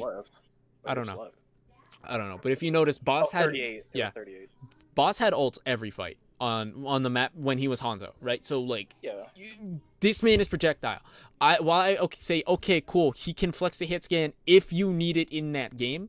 This man should just be projectile. Don't shove him on the hit scan. He can do it. It's not the best. Boss Face should be on projectile all the time. Okay.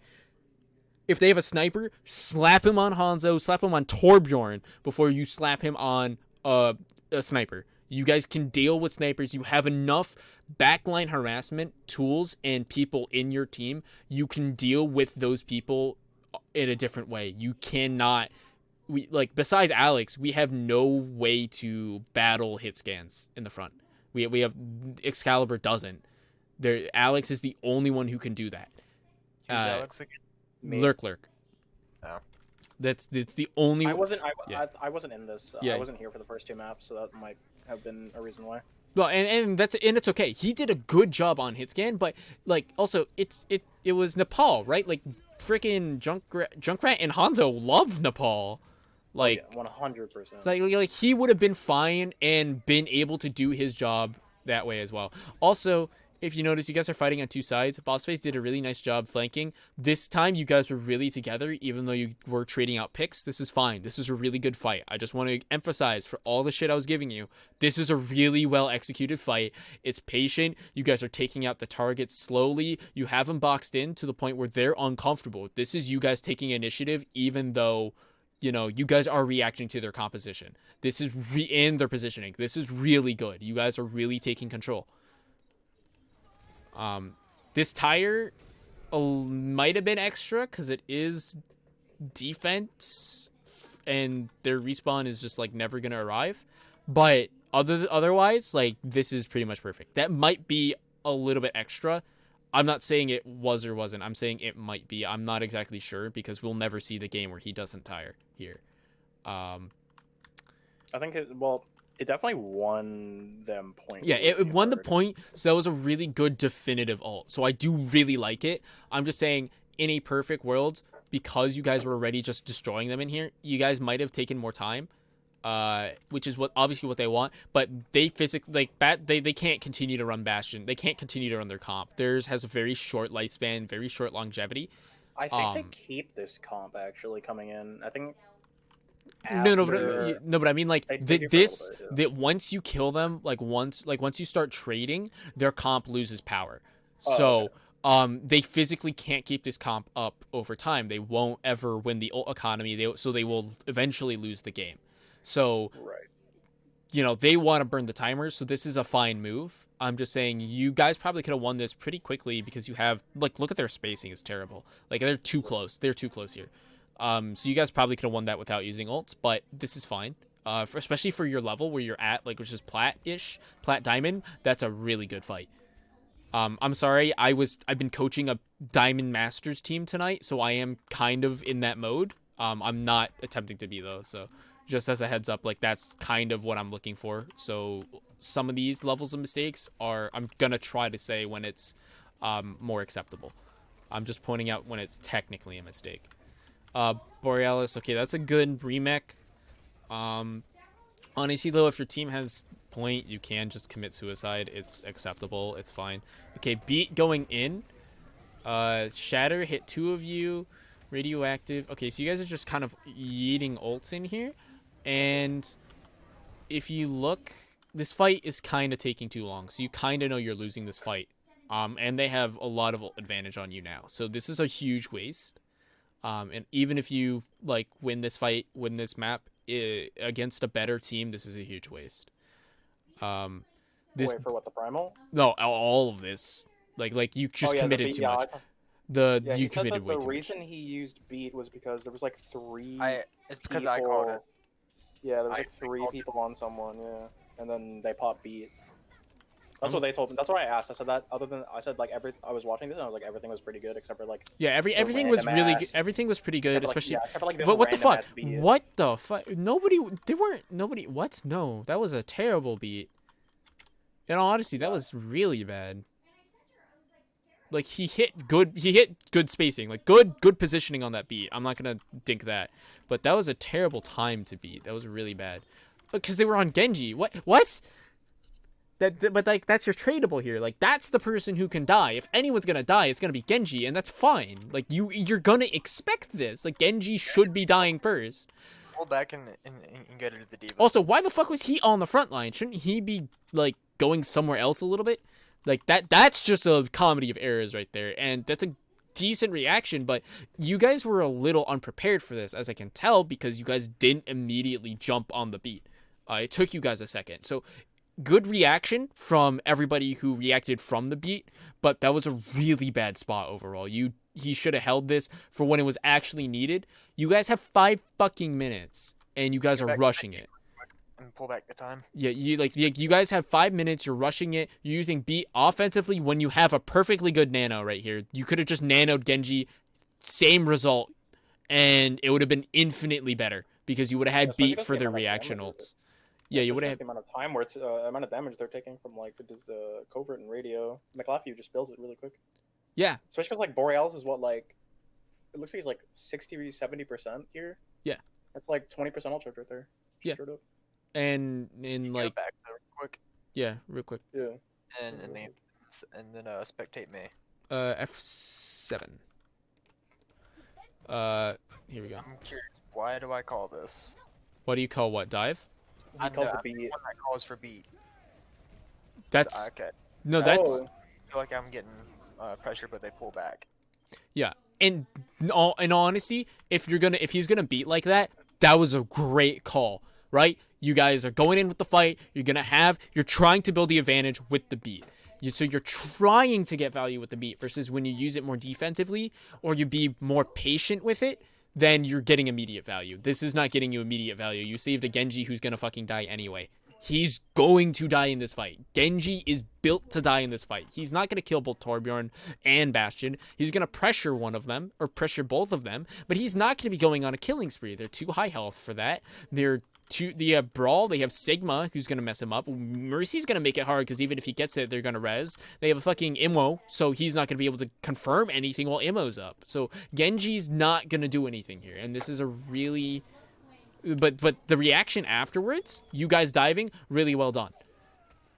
There was a shatter there, pretty unfortunate, but nice. And then, as you can see, as soon as your pre-fight, right, that was a decent pre-fight. You guys tried to charge in. McLaffy's out of position. Again, too far back. McLaffy, you should have been up in this area to start. You were fucking off years that way. Too far, okay? You should have been there with your team, all right? So...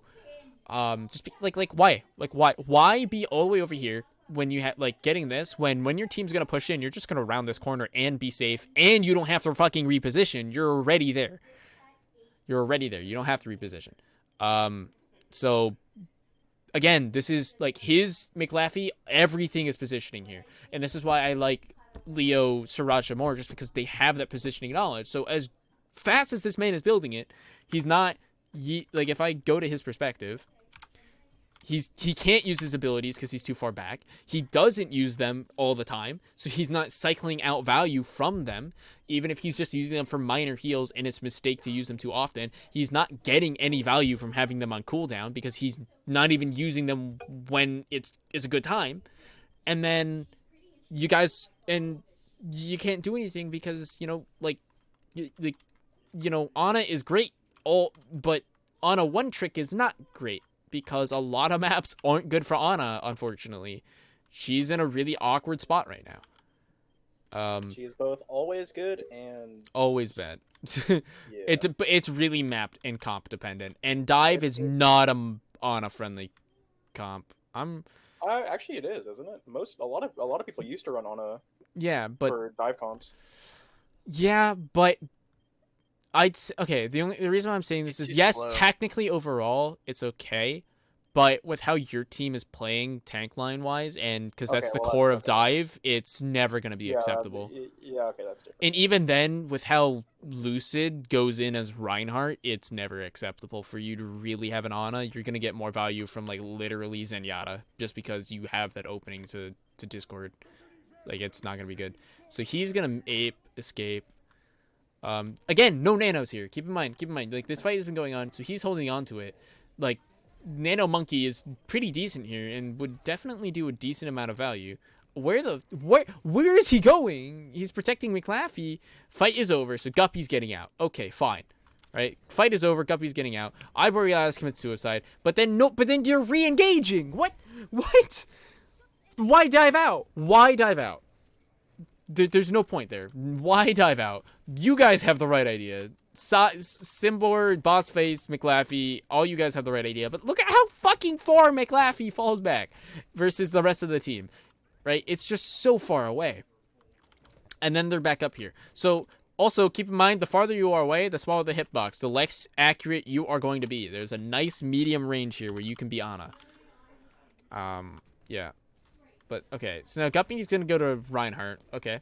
Borealis is going to stay on Diva.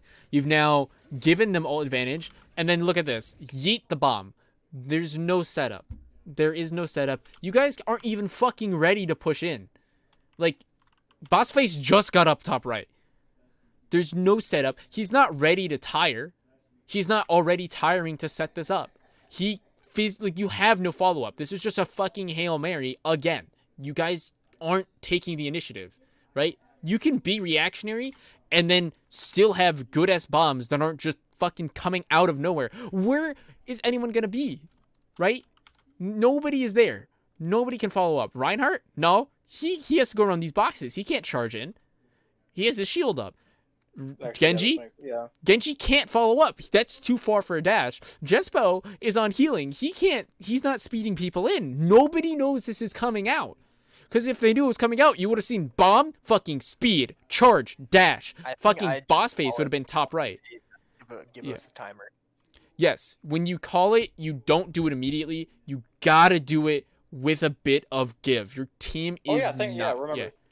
Yeah. I remember on TD, I had the problem as well with EMPs. I just say, okay, Yeah. I'm EMPing, and then I just immediately jump in. But now, if you notice, I count down my EMPs. Yeah, Okay, countdowns. I'm EMPing Countdowns. in 3, 2, 1. Or just be like EMP in 5, 4, 3, 2, Well, that's 1. basically Amazing. what I just Yeah, said. exactly. It's all the way backwards. I just did it backwards, and it works. Your team will be so good. But like nobody can do anything with this ult. This might be the best placed, most 6K ult ever. And then they put up a shield because your team can't pressure them into holding the shield up, right? Yeah, 'cause- There's yeah, there's nothing stopping them from blocking this and being fine. There's nothing that's making them make a bad decision. You guys are Yeah, 'cause- giving the initiative to them. Yeah, Borealis, or if Guppy knows that this is coming, even if Guppy's like the only one that can really do anything about this, what Guppy can do is once this comes Charge, in, yeah. Ryan has to turn around to block it or he dies. So what Guppy can do is he can just like fucking hit the pin, and even if just Reinhardt doesn't get pinned and he hits the counter charge, I'm pretty sure he still dies the bomb. Right. I don't know exactly. if this little and fucking thing that's in the true. middle blocks it. No, but, it doesn't. Bomb is tall enough where it doesn't. Also, bomb's tall enough that it still hits him. I think so. I think so. Yeah. Okay. The other thing is also look, Bastion. What? Great. This is a great bomb. If you ignore the fact your team isn't ready, this is an amazing bomb. I will literally let you know this is an amazing bomb. It's a little bit far back, but obviously its positioning is very hard to get solidly down all the time. Like that's really hard. So it's otherwise it's really nice. Why? Because you've kind of created this line here, right? And so one support's going this way.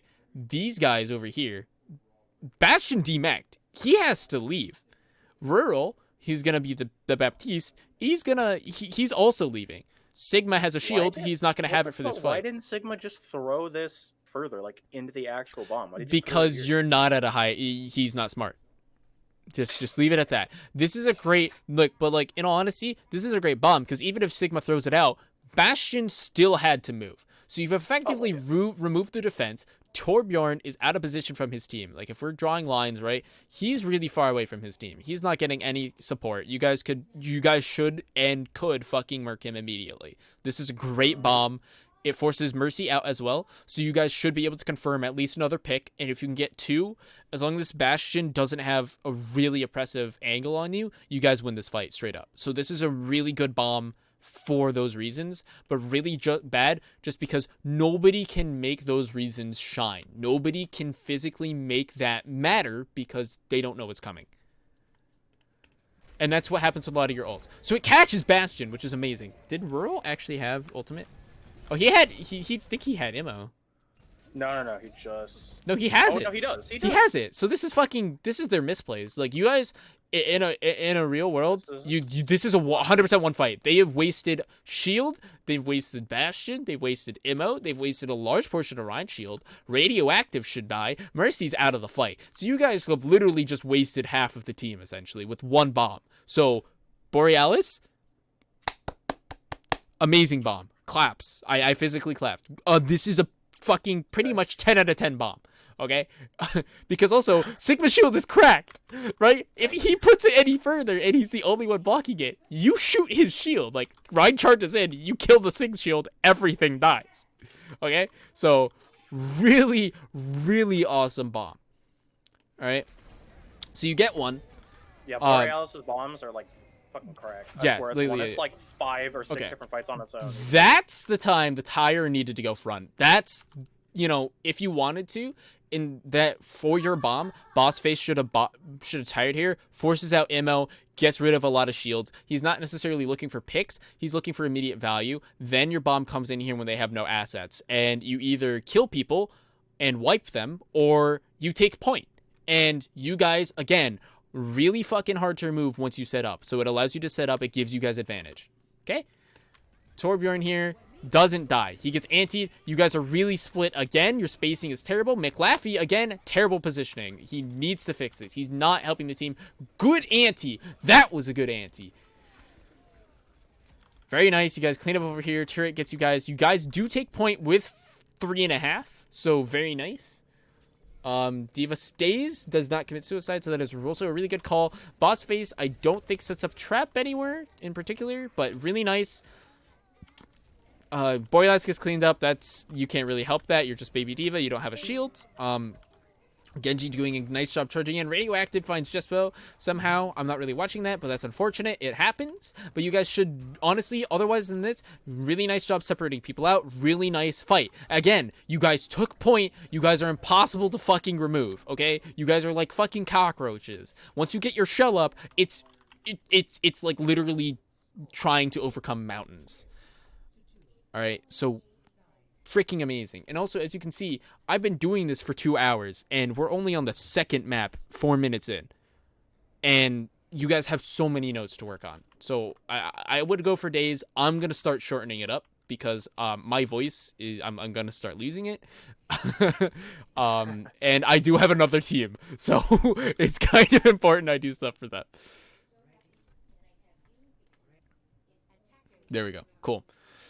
All right, so comp-wise, you guys are fine. You guys have a Zen Ana, okay? I do like the composition here on defense a lot, okay?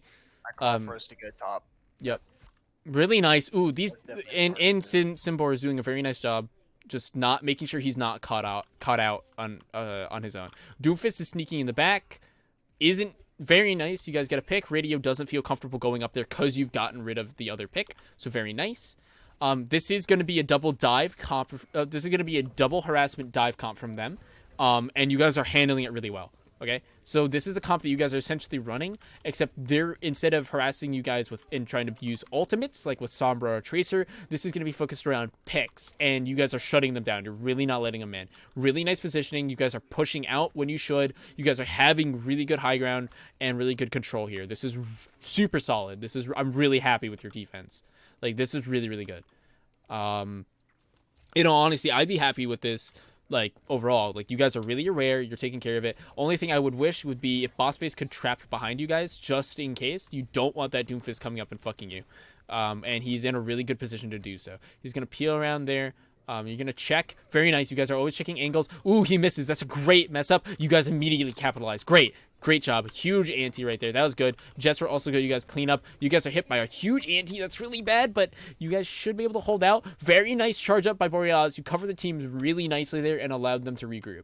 So that's really nice offensive pressure. You guys see what I mean? You guys are being proactive here, right? You guys are like, we like being reactive. No, you guys are really proactive here. You guys are taking control of this game. This is what I mean. I don't mean reacting with ults. I mean you guys, they can't get in. You see them trying different things. They've even swapped off to Junkrat now. They're trying a lot. You guys have a huge ult advantage. Even without him swapping, you guys would have had a massive ult advantage. You're not letting them in. You're being really proactive, pushing them out, working together, pushing this lane right here like Borealis just did, keeping each other alive, repositioning. Like, as you can see, you guys kind of split up your positioning here, and you're going to be able to regroup for next fight. This is so nice. This is so awesome. Like, this is like textbook awesome defense. Like, I'm not joking. That's unfortunate right there. So he got cut out. He's a little bit forward. So that's like the first mistake here is just him, but that's not that bad. Guppy a little bit forward just because your other support isn't there. Decent job holding shield though. This is gonna be nice nanoblade. He does unfortunately get antied. That's gonna be bad right here in the back. You guys are way too split now. Now's when you're too split just because your tanks, your DPS got really separated out. Your diva, everybody else could have gone forward. Diva, I would have liked you to stay back. It's okay that you went forward because you're still assisting the team. But if you know you're going to leave people behind and you know that there's you're up against a lot of backline harassment like this, or even just a Genji in general, don't leave them alone with your Zen Ana. They're really weak. They're flimsy. He's going to clean them up instantly. So I would have liked to see Borealis, you stay back for that. And that's it. Otherwise, this is really solid. And there aren't really a lot of mistakes. Even though you didn't, you still cleaned up, but as you can see, you're going to be at a disadvantage. They're going to have a lot respawns really quick. You guys aren't going to be able to build up the health or the respawns to really combat this. Just the only reason why that is a mistake is because it's defense, not because it's actually a mistake. Because it's defense. This would be fine on attack. This would be fine on any other mode. But if you're on defense on 2CP, it's really bad. Nice tire-ish.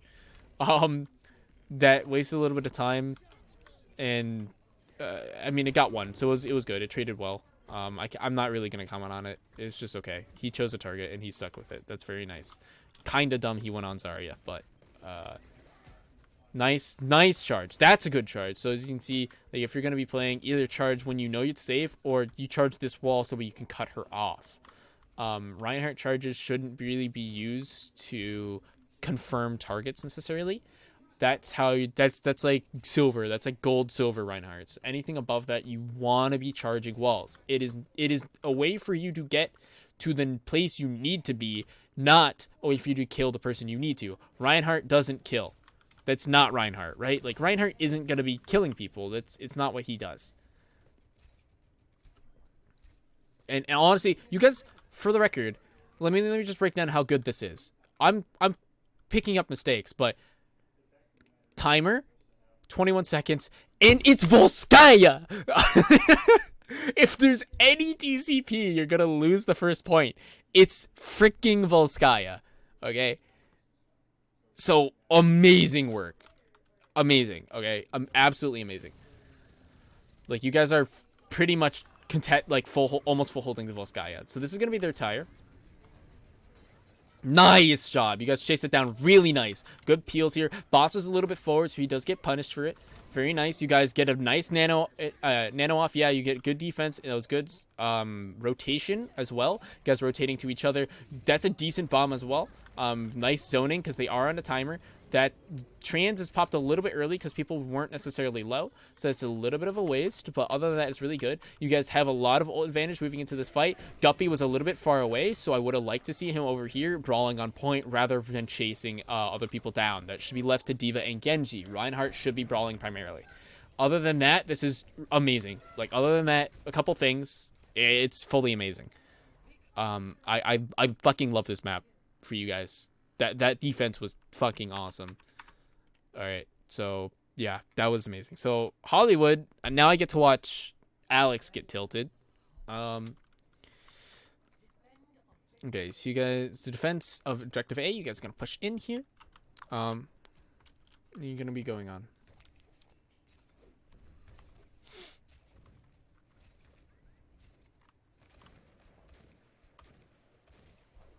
Okay. Unfortunate that he just lost that Ash War. It happens. I think a large portion of this is going to be the shield. Let me just watch his perspective really quick, because I do want to see how effective he is. Nice hit. Hit number 2. Dink number 1. He doesn't have any shield or anything peeling any of their attention, really, so that's just unfortunate. Like, the Genji is getting value by 26%, but as you can see, in comparison, they're having more ult success. They're having more damage than you guys, so like it's a lot better for like look at their damage. Reinhardt has zero, like it's nothing essentially, and they're doing really well. So like they're definitely doing well for themselves. Your ults are way behind. Reinhardt can't push in because the Genji is a bad pick here. You typically know there's going to be fires. You typically know Hollywood's good for hit scans. Genji's not a good pick just because like he's just not that. It's very hard for him to do something 0.1, 0.2, 0.3, something different. Yeah, maybe, but Genji just really has a hard time 0.1. It's just really bad unless they're playing really passive. If they're playing more passive, then he can definitely get stuff done. But when they're playing more like this, he's not that great. And in any way, he's not terrible 0.1, but he's not the best. Like, if you watch Overwatch League, you know, even when Genji was amazing and godlike, he's not fighting on Hollywood all too often. They, especially 0.1 attack, you really have other people focusing up, and when Genji is, he's typically more flanking, not adding frontline pressure. If you're going to add frontline pressure, you need to go a different kind of projectile hero. Dive and assassin type characters don't work for pressuring this first point like this, because they're always going to be too grouped for you to really do too much. And as you can see, Disease just getting pocketed, really popping off. So you guys are just really unable. And Disease is covert, by the way. So unable to really do too much. So Snarky getting hit again. He just can't win the snipe war. He's never gonna be able to win the snipe war. Like, you guys are pushing a little bit too fast. Now people are here, so now you're not pushing too fast. Shield up immediately wins the sniper fight. I would just like to put that out. Shield up immediately wins. All right, you guys are pushing forward. Lucid, great off tank. Amazing off tank. He is great when he's following his main tank. Main tank, no good.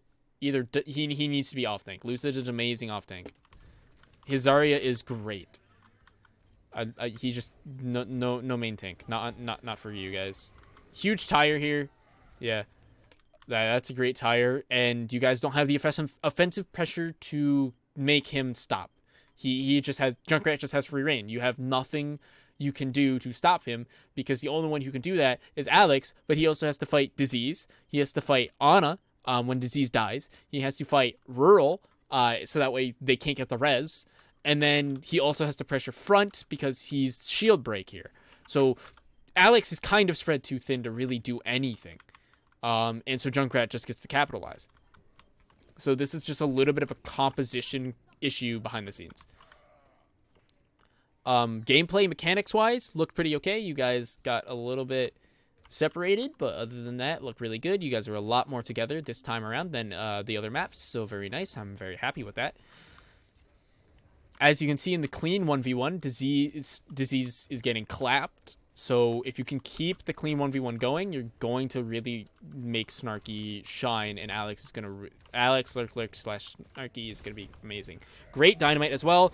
Decent block on Shatter. That's a jump though, so that's unfortunate. I don't know why. I guess he was just jumping to reposition. All right, good fight here. One ult for two of their ults, or three of their ults, sorry, and solid. You guys win. So amazing. I think that might have been two ults because Graph, but perfect pretty much. Like that second part of that second section, great. Like perfect. That was really good mechanically. Moving around, Simbor really took advantage of his mobility and the fact that he's really unique in your composition, that he can harass the enemy. So he was able to do that, and then in the main brawl fight was able to do stuff. With how you play Chase, I'd be really interested to see your Reaper. Not necessarily someone you have to play, but it would be really interesting to see how you perform as Reaper, because he's really similar to how you're playing your Genji. Somebody else might be McCree. He's really similar to how you like playing your Genji. I can list a couple other heroes, but that's just kind of it. All right, really unfortunate anti here. You guys are really spreading yourselves thin again. So if I'm just going to draw lines, you guys are kind of divided like this. So doorway forward because you can't see beyond the doorway, and then left to right here, especially as the path curves. Reinhardt on his own isn't able to assist. People should have been pushing up with the shield. And if you're uncomfortable doing that, vocalize it. Vocalize if you don't want this, if you're uncomfortable, if something is bad is happening. Because Guppy, for all he can check by using the left click trick on Ryan, he physically can't help you all the time, and he's not going to be able to. He's not going to be able to see. He's not going to know y'all are antied. He's not going to be able to make the correct adjustments. He's just not. It is not possible. So you need to communicate when a push is bad so he can back the hell out. Because he's just going to die here. He's free. All right. Bad dive from the Winston. I would have dived on Reinhardt. Reinhardt was free. All right. Very nice. He's still peeking. Ooh, doesn't get punished. That was really greedy. But you guys are good value out on them. That was a good retreat from you guys. That was a really good retreat and reformat. That was really nice. Disease kills Snarky again because shield is down. It doesn't work. There's going to be a nano blade. Nice pick onto 1. Nice pick onto 2 and 3. Very nice pick. You should be able to get a decent amount of damage on 4. Nice. So there's 5 dead. Tyre's going to find 1. Cool. That's fine. You guys win. Nice. Very nice. That was a lot better. I didn't like the opening of it, but you guys converted it over. That's a really nice. You guys, that nano blade, super skilled. They weren't able to adapt quick enough, and they don't have the heroes to deal with that nano blade. So really nice. Really nice. This is the one benefit of your composition that we like running is when we pick like the characters for their ults always are going to get value. So you guys are picking ultimates that are pretty much always going to get value. Unfortunate here. I wish if I just go back here a little bit. I was not expecting that Junkrat to hit that shot. He kind of flung a nade up there, and and it hit me while I was shooting. Yeah, the Mercy. but also the problem is your team isn't focused on helping you out over here. You're dealing with both DPS and a support. They're focused on the Reinhardt and other people over here. So if you like look, this is where they're tunnel visioning. Reinhardt's around the corner. You physically can't help him. Nobody can help him. But as you can see, the team is kind of tunnel visioning this way. If I look out here, your supports are... I thought I cleared this. If I look over here, right, like you're not gonna get support. You're separated by building. Snarky's the only one that can help you, but he's currently in a battle with a bunch of other people trying to pick targets right here. So they're just gonna focus you, then they're gonna focus him, then they're gonna focus Gup and they're gonna focus Guppy, then they're gonna focus the rest of you. So it's kind of like a domino effect. Once you're gone harassing, they have the attention to turn to literally anything else that they want, and because you're gone harassing, it's over. So I like your harassment, but your team physically isn't helping you do this. And the problem with that is I don't like the healer composition. If your support composition was a little bit more different, like this would be a great time for a Lucio to come help you be attacking them with you, and then get like a Moira or Ana. You guys would have been great. Okay, tell me if I'm wrong, Mm-hmm. or like tell me how I could have played this better. Because in my mind, when I'm going through this fight, I figure like what's going through my head now is like I'm fighting the Junkrat, the Mercy, and the Ashe, and I get a kill on the Ashe. So I think like that's taking half of their team out of the fight, all to focus on me. Would that like what would be? Yes and no. I mean, so I'm gonna walk you through this as I go. All right. So I'm just gonna show you as I go. So yes, you're taking out half the team, but what's also the flip side of that? Well, you're taking half the team, but then once you die, half the team frees up, and your team isn't focusing half of their team, right? So you get a really nice pick. That was really nice, right? So as you can see, your team is struggling to push them back, and it's a fucking 3v3, right? Pretty much, right? Not exactly, but pretty much. You guys are struggling to win the 5v3, and you're winning your 1v3. All right. As soon as you dive down here, bad decision, right? I know you're going after that Mercy because you don't want her to res. That's totally fine, but bad decision for one reason only. Right? This Junkrat's over here. I know you don't necessarily know about the Junkrat, okay? But you're diving away from the team, okay? Your team is playing here, in this area, to the right, okay? You just wrapped around to the left. You see how you're really separating yourself off? Yeah, and I think when I was playing, I think I knew that too. It was just like you're getting greedy. You're You're like if now, I can get these you're like if I can get these picks, we win. Now, it's like okay, all I gotta do is kill the Mercy, get my dash reset, and I'm back to my team. Exactly, but that's it. Remember, it's never gonna be that easy. Versus if here, it's gonna be a little bit harder. You know, you don't necessarily have somebody. If instead, what you should do is you should call like Snarky is free up top, right? We don't see him because the thing's covering him, but Snarky's up here, right? So Snarky, has a great beat on this position. Like, look at that line of sight. Like, this thing is freaking beautiful. This is so beautiful. He has this covered. He has this covered. Like, Snarky is in a great spot, right? If you want to pressure these two, you necessarily shouldn't, right? Because you'd have to cut yourself off. Snarky doesn't. He can hit them from up here and prevent them from ever entering this fight, right? If anything, he can also reposition this way so that way they can never get a line, right? So you should be fighting with your team here, or you should be alerting your team to what you're doing and that you're gonna need assistance, right? Gotcha. So that's something that, you know, because you guys aren't just like second nature knowing what each other is gonna do, that's why you need to alert each other. Otherwise, you'd be fine. But like you're not. You guys aren't in sync enough to really be able to just be like, hey, you know, I'm doing this, or like you have to say it. Otherwise, your team would just be like, oh, I know where Sim is. I know where Sai is, right? They don't, and that's just an experience thing. So until you get that, telling them this is going to be amazing, and it'll help them learn that faster. So you don't have to tell them, and you don't have to clutter comms with that. Got you.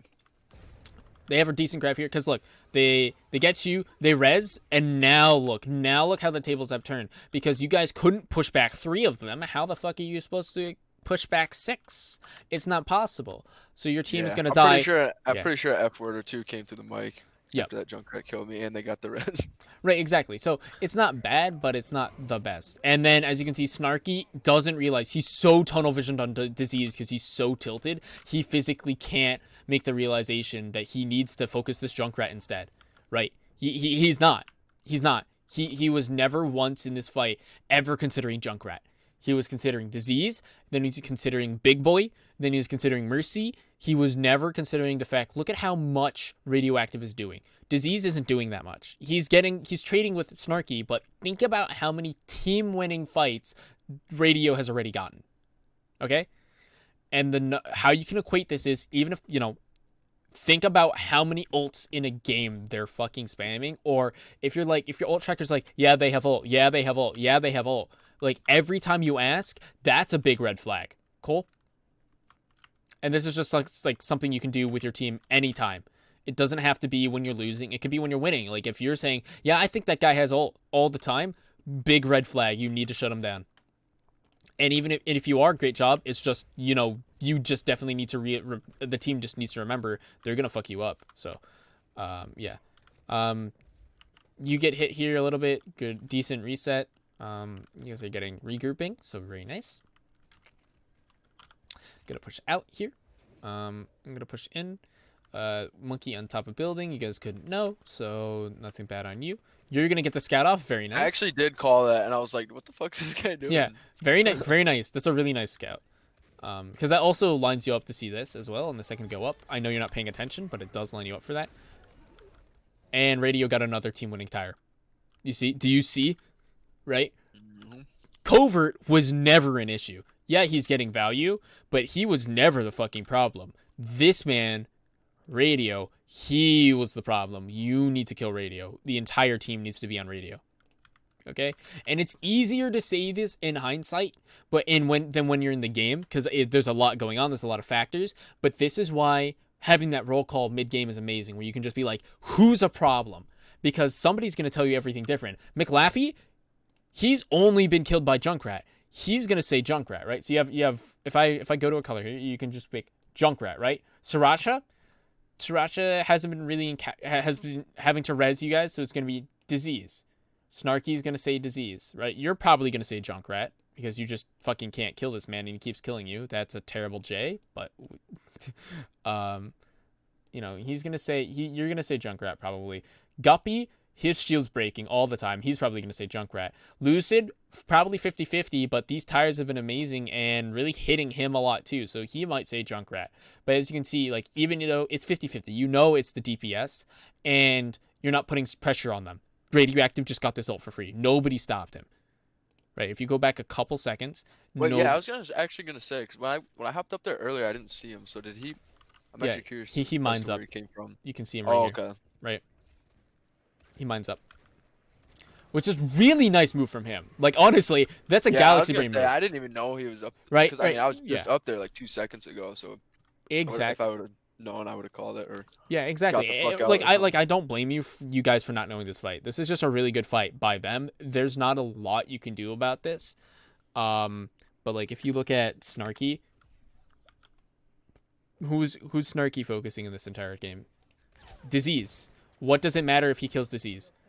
Right? Disease is getting value, but is Disease winning the fights every time? No. Disease is not. Covert is not. Raccoon is not doing all that much in the grand scheme of things. He's just keeping Alex busy. That's his job, right? Because if Alex isn't busy, Radio's going to have a great time. But if Alex isn't busy, Radio's might get shut down, and that's really bad. So as you can see, you guys are kind of playing right into their hands because the lack of a clear focus from the team isn't there. As a Reinhardt, if I'm seeing a Junkrat break my shields and get tires all the time and kill people, I'm going to say no. You guys think Disease is the problem. No, stop. We need somebody or two. Like, we need some people to dive him. We need a diva, something. Just get him off Alex. We need to fucking kill this Junkrat. I need to know where this guy is 24/7. I want fucking Blackhawk circling the area and murder this man. You know what? How about this? Alex, keep him busy. We need somebody on Farah to go just kill Radio. We need to kill this Junkrat, right? Like, you need to make that clear, and somebody needs to make that call. It can be anybody, anyone. You don't even have to be the guy. You could be fucking told shut up, mute by the team the entire time. As soon as you realize this, you vocalize it. Everybody is gonna freaking love you when you really show them the vision and why this is bad. Right? Like, and they're gonna be like, okay, you know what? Fair. Yeah, we're gonna need to focus him. So, yeah, and that's unfortunate for Guppy. Fucking drop your shield, though. Drop your shield. Fucking accept it. Don't resist death. Accept the sweet release. Okay? Like, just speed it up, because you're wasting time. Like, you guys need time right now. So, holding your shield up, it's really counterintuitive, but it makes sense when you're like, Overwatch is just a game about balancing the active fights. Also, Lucid, dumb. He's now like, okay, we need to go shut down this Junkrat. Alone! Okay? Just pointing that out. Alone. Versus the guys over here. Together! Yay! Together! Alone! Right? So you guys are separating yourselves off because now you realize who the problems are, and now you're focusing them. But what the fuck is this? Ah! You can tell people aren't coordinating or being like, wait up, or being like, Reinhardt, you're going too fast for us. Like, nobody's telling them that. You guys aren't able to focus or look at the right targets just because you guys are focused on too many different things. Right? It's just not possible. You guys are just focused and spread on too many different things. You just don't have somebody with one vision. You have 3 different teams of people with 2 to 3 different visions, and it just shows. It shows everywhere, right? Because Guppy's like, I need to take the point. You know, Lucid and you were like, where the fuck is this Junkrat, right? And then Disease is like, it's like Alex is like, I'm gonna kill this Ashe. Everyone's doing a different thing, and it's not like you guys are like, okay, I'm gonna kill the Ashe. I'm gonna focus this Ashe so you can kill the Junkrat. Once he's dead, we kill the Ashe and we move on to point. No one's connecting the dots. Technically y'all are doing the right things, but it's not the same vision, so you can see where it falls apart, right? Mm-hmm. I don't want to talk about this blade. That's just an oof. No. Look. It happens. I do not blame you because timer. I don't blame you. I was just gonna say that too. Is like, I'm pretty sure I said it over the mic when I did it. I was like, oh, I had more time than I thought. Yeah. Well, so no. Even then, I do not blame you for blading there. The bob came out pretty much right as you were pressing Q. There's not a lot of time for you there to react, and I can see why you did it. I don't blame you. That's a really fucking fat shatter. Please, yeah, thank you. Kill Ana, please. Nice. And then look, McLaffey off in the fields, fucking like frolicking over there. I get he was getting screwed over, but like at the same time, go back like 10 seconds, because I'm pretty sure Winston's on this and from there all the way, and I kind of looked at Laffy. I'm like, I'm sorry, buddy. I gotta get to the car. It's overtime, and I kind of just turned around. Oh my god! I literally turned around and like stopped for a second. I was like, okay, but like, look, right here. I'm like, look, what the fuck? What the fuck? Yeah. Okay, but like, he had so many opportunities to just push with his team. And he didn't. He went to the right-hand side because he's like, I'm going to stay alive. That's safer. Yeah, you lived. Yeah, you took out Winston from the fight. But that's not smart. It's really not smart. And it's really not good. Also, Anti. Fucking Anti, please. Anti? There, you save it there. He would have been fucking dead if you antied him. Right? That's 100 health, 1 bullet. Or 2 bullets. He's dead. Alright? Right? Like, yeah. McLaffey, please, ability use. If you need training, you need help on that. Yeah, I'm being a little mean, but please, it's so important for Ana's. It's so important. It's like the most important part of your kit is managing I agree 100%. I think that's McLaffey's biggest flaw and that's why he's in silver, because his anything else is amazing, right? His positioning, it's not bad. He's good for the situation, but he's bad for the long term, and that will get you into high plat, all right? But your abilities, if your abilities were there, you'd be in high plat, already. I can just instantly. Your positioning would, you fix your positioning, you're immediately, those two things, exactly how you play right now, you'd probably be low diamond-ish.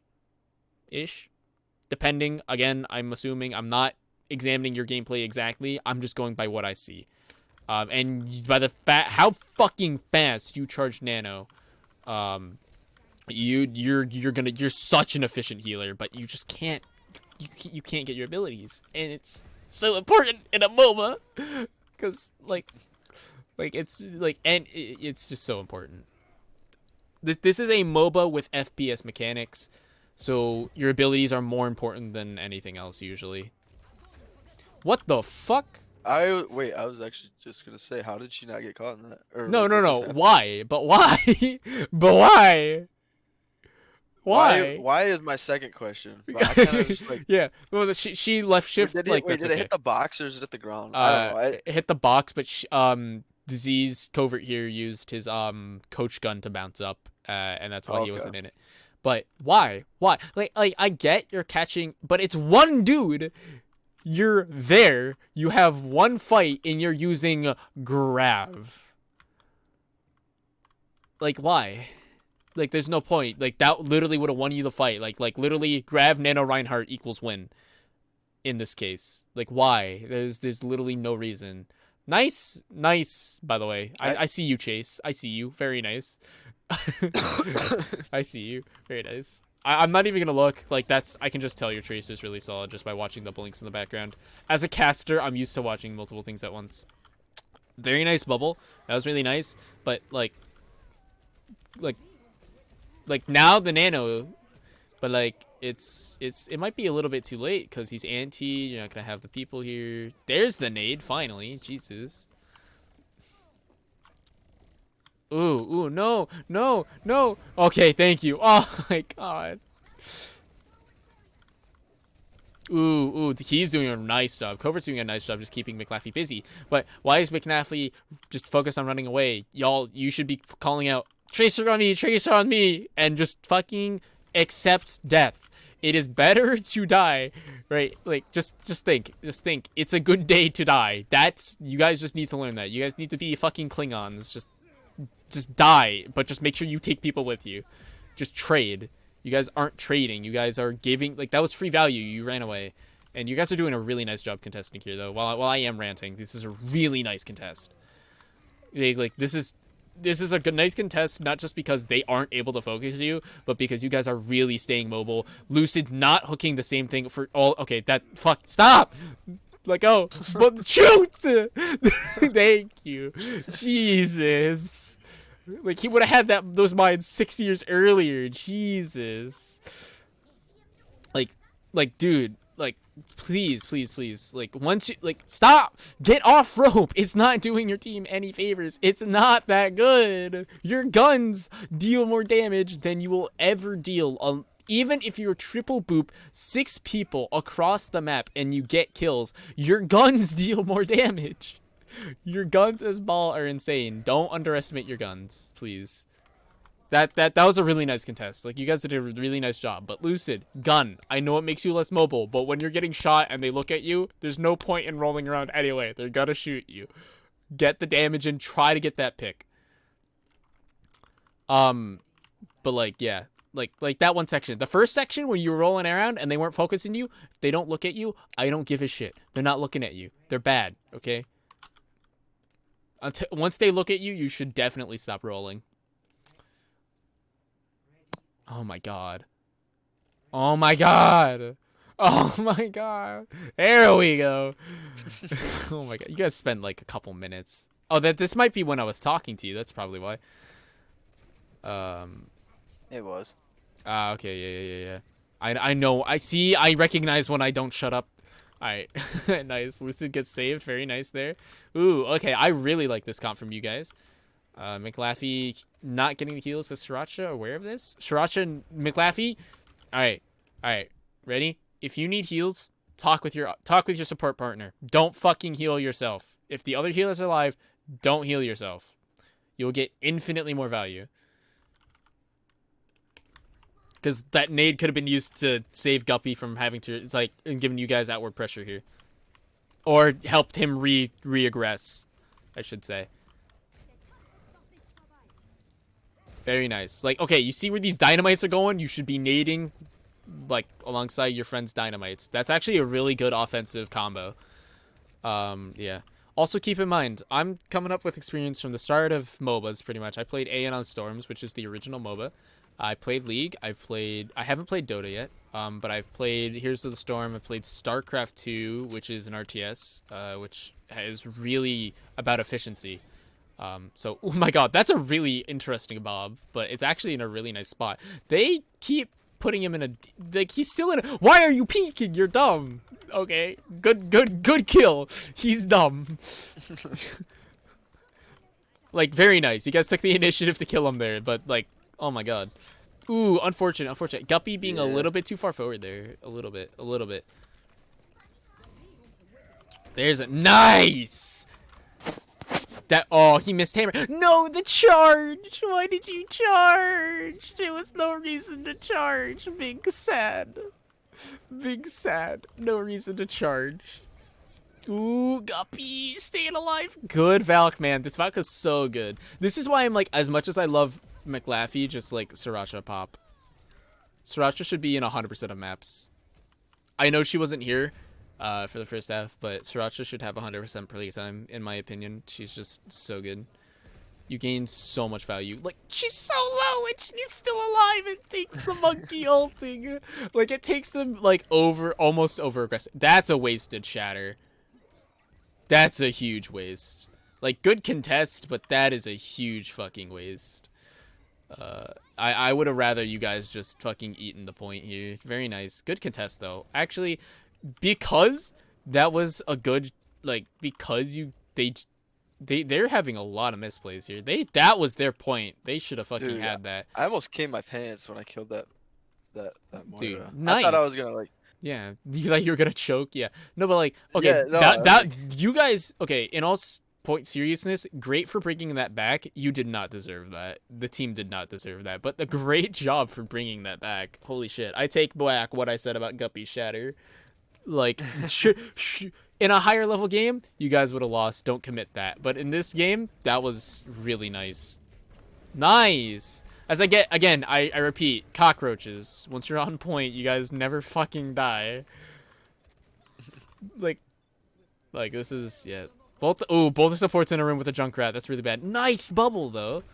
Oh, yeah. No, now it's over. And you guys didn't commit any ults to that. And you have, oh my god, look at the ult advantage. Holy shit. Are you guys still fighting this? I'm just, like, stalling point. I Okay, actually made it longer than I thought I would. Yeah. But I was last alive, so I was like, I mean, yeah. thought I mean, was also, because of the respawn changes, that's actually pretty okay as Tracer. It's not the best. It's not technically the most efficient, but that's really okay. Why is your team so far back? Like, they should definitely have been with Your mic's Lucid. I don't quiet. know. Me? It's non-existent. Me? Are Hello? you talking about Kid? Borealis? I think it sounds fine. I don't know who he must be talking about somebody else. Yeah. He Unless might it's be in a something game or something. Okay. But yeah, Oh. like Chase, can you hear him? yeah, we can hear Oh you. yeah, I can hear Hello? him fine. Chase sounds fine to me. You might have to buff his boost his audio on Discord. It might just be the comparison from me to him as well. Yeah, oh my god, you guys have such an advantage in this game. Again, when you guys are on defense, you guys are freaking like, I would be so infuriated trying to kick you guys Chase. off. Yeah, what's up, boy? Oh. Bye. Yo, Yo, Chase. Chase. So. Yo, Chase, bye. Alright. Yeah, Borealis, what's up? Hello? Mic problems. I think it's his sound problems. I don't think it's his mic. I think it's his audio. I think Discord's yeah, going through and yeah. wrong. Ooh, unfortunate. What? Ana? What? Wait. Hold up. Was fighting the Ana. Whoa, wait. What was Snarky? What's Snarky doing? Fighting them, but okay. Huh. Also, Cape. Nice cave. Yeah. Hey, Borealis. Hello. Ooh, nice Shadow. That's really good. You guys are gonna win this fight. Very nice.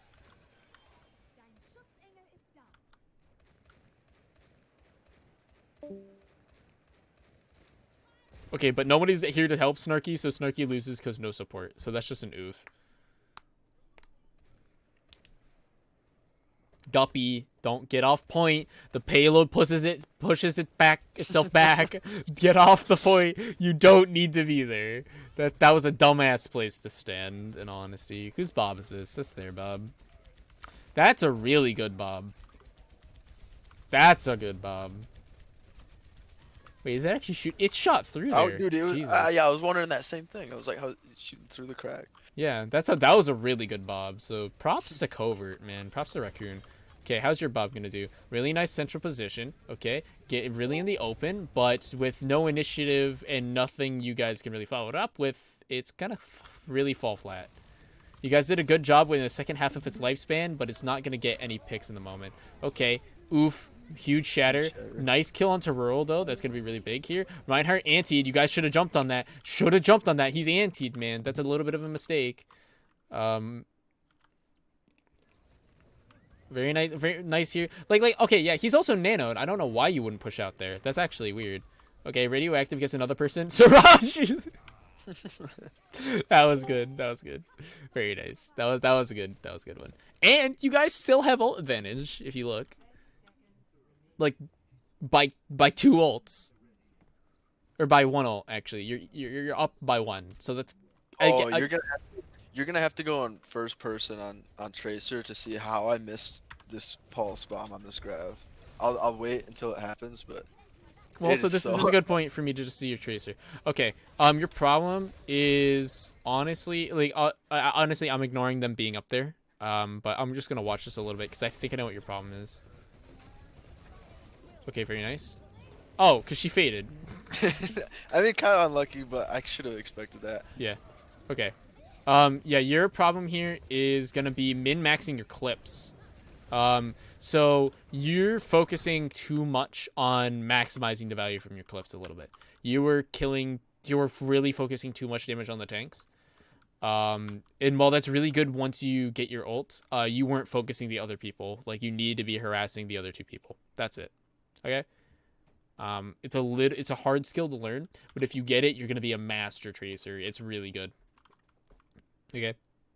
Okay. So yeah, little bit in this fight, especially like once you hit like, I'd say like 80%, right? You have to realize if you hit all the 4 clips essentially on a Reinhardt or on a Roadhog where they all hit, right, is gonna be about 4 or 5 clips, maybe 6 is gonna be about your ult. If you start hitting headshots, you're gonna lean more towards the forest side.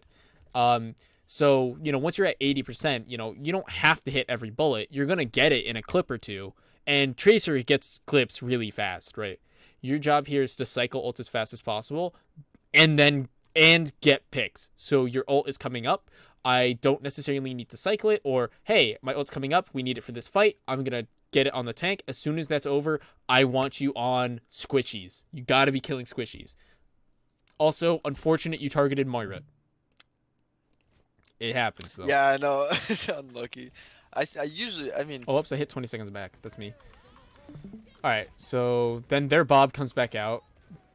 I don't know why. Okay, that was an unfortunate anti. That's a nice Bob. Ooh. Very nice. Ooh. That's a really nice Bob. That's... Ooh.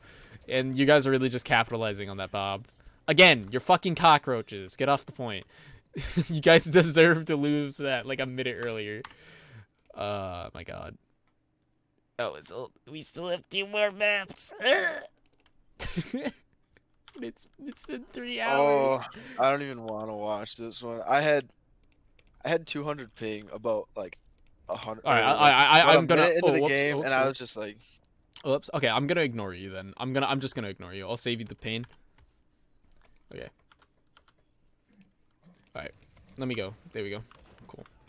I'll save you the pain. So yeah, so if you notice how I front load all of my things is I front load all of your mistakes, and then the last staff is now that I know all your mistakes and know what to ignore, pretty much I can just compliment you guys on what you guys do really good, and it's a little bit hard of a rhythm because just I know people would like more compliments throughout. It makes them feel better. And also to have this amount of attention span is insanity. So I do not believe you guys. But yeah, it's definitely really hard for me to really get you that feedback in real time like that.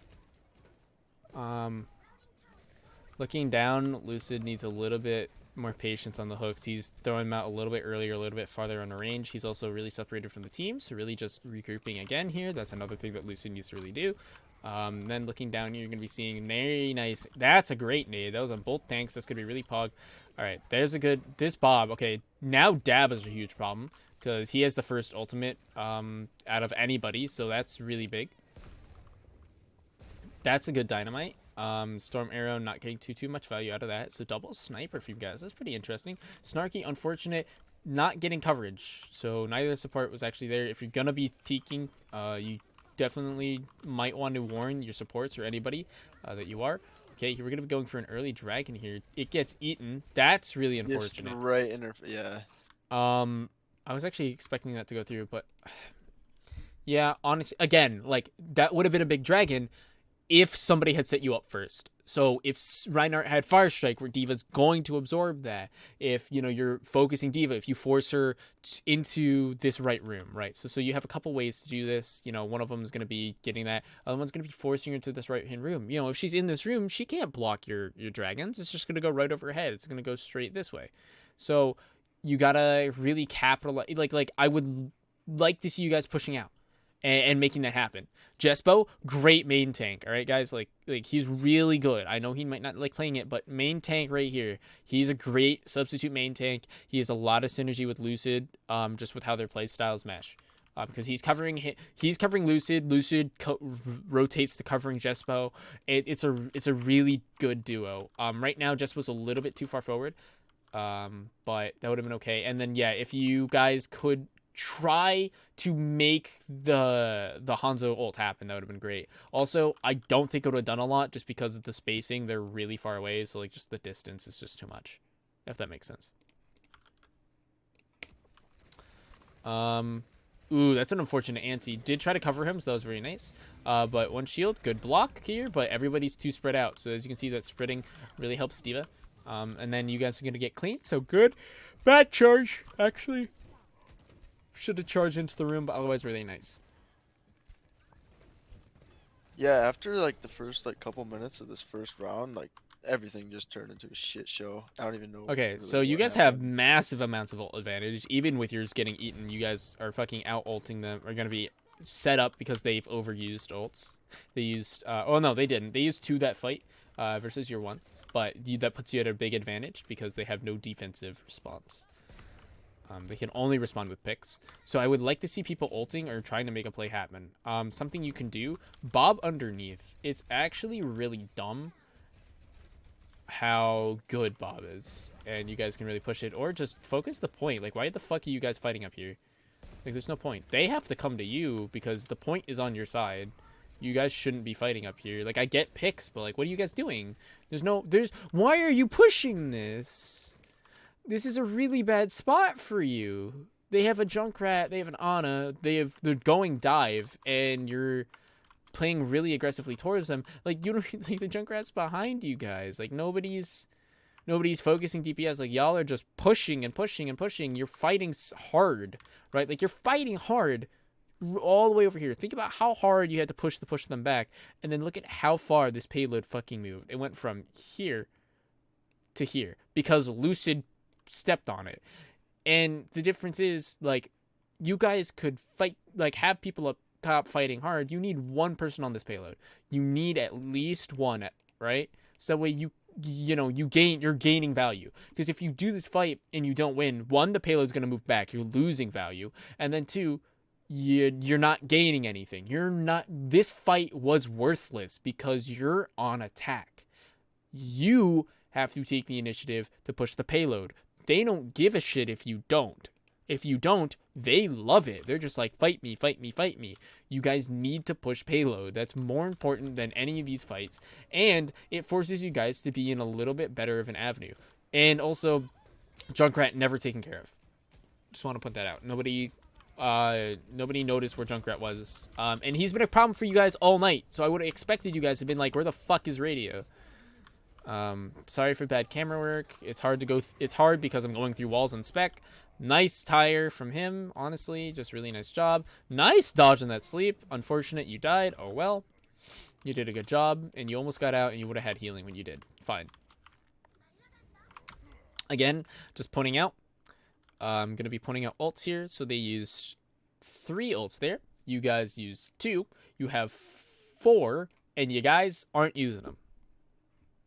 Just want to point that out. You guys, your ult efficiency is down. You're now down in ults just because they've used more than you. You're low on time. Why haven't you been using them all?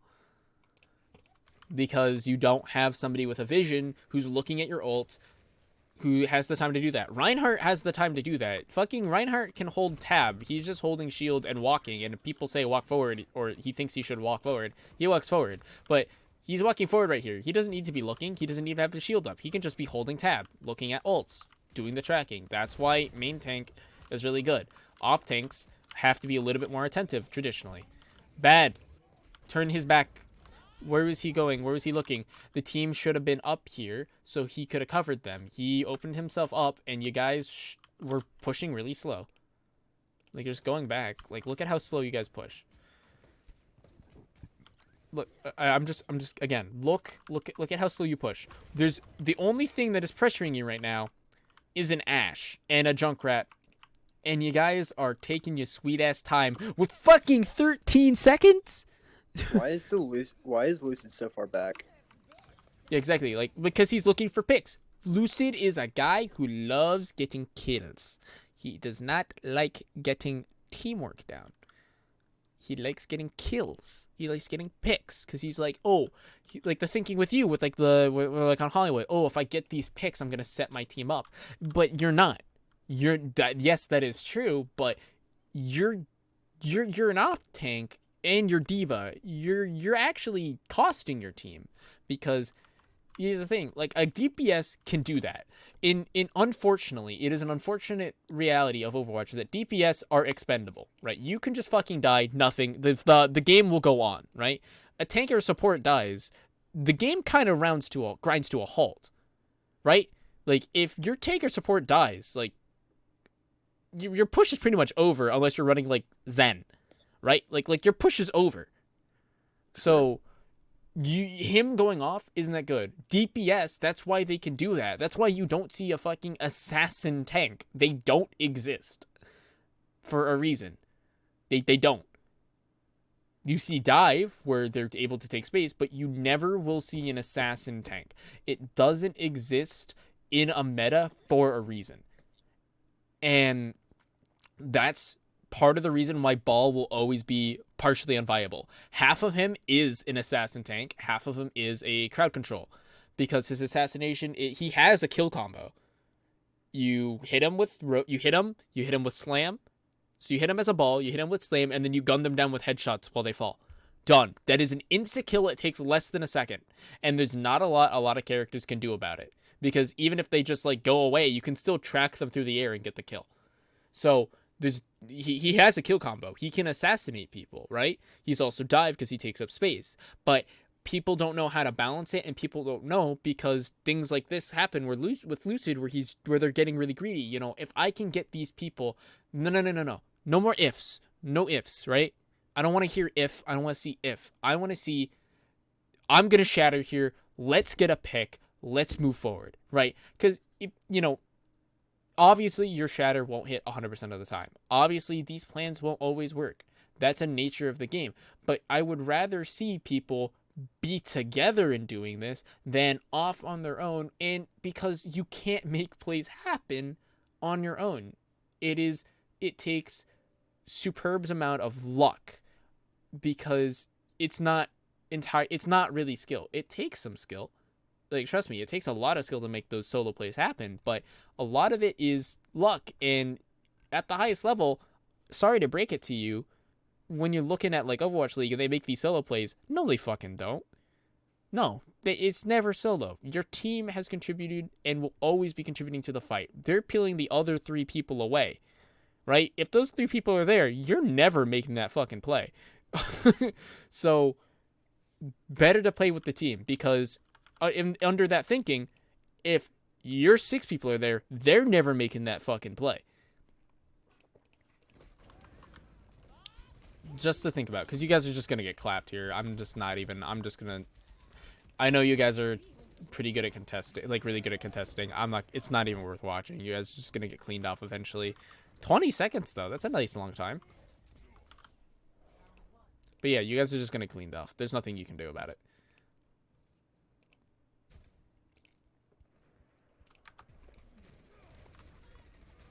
Okay, they have an interesting setup.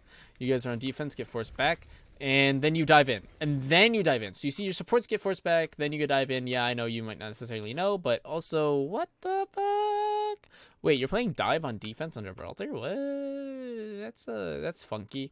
I mean, I get it, and it works, but it's funky, just because Gibraltar is a little bit weird at this first, like, specifically this outside section. Once you move into inside, it typically works out a lot better. This first section is just a little bit too open for dive to really, really work. Once you hit the underground as well, it can work as well, because you can divide people. So yeah, they kind of just clean you guys here. And as you can see, throughout the entire fight, I would like to just make this clear, throughout the entire fight, there was an Ana on the cart. So even if you guys kill them, even if you clean up, they are gaining value. The points, the objective is value. I'm just gonna let you guys know. Always value. That's unfortunate. You guys are just getting out ulted here. Like, you guys can't do anything. You guys are just getting out ulted.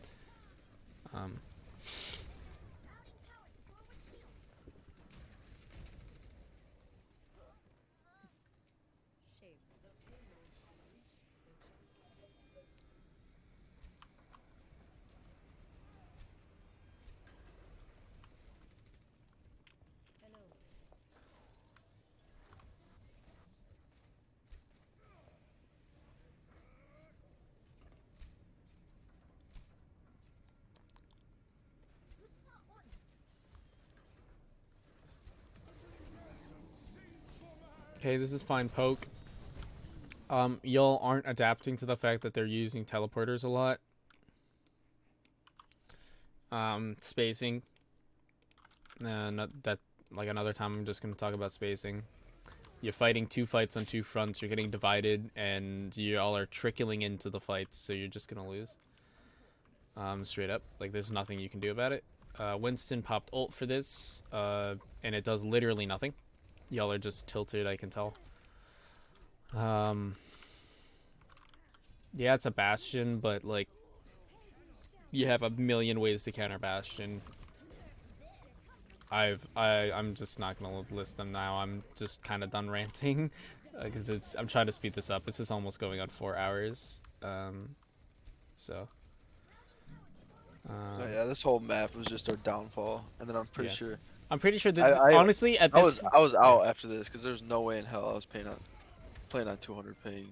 Yeah, and that's fair. And then after that it was just like, yeah, and that's I'm pretty fair. sure they lost like 3-0 on I forgot what map it was, but like after this map we were just, like, and at this point y'all are just making went to swaps, and you would have been fine because you would have had some sort of advantage, but then you just made a bunch of swaps and it kind of lets you downfall as a team.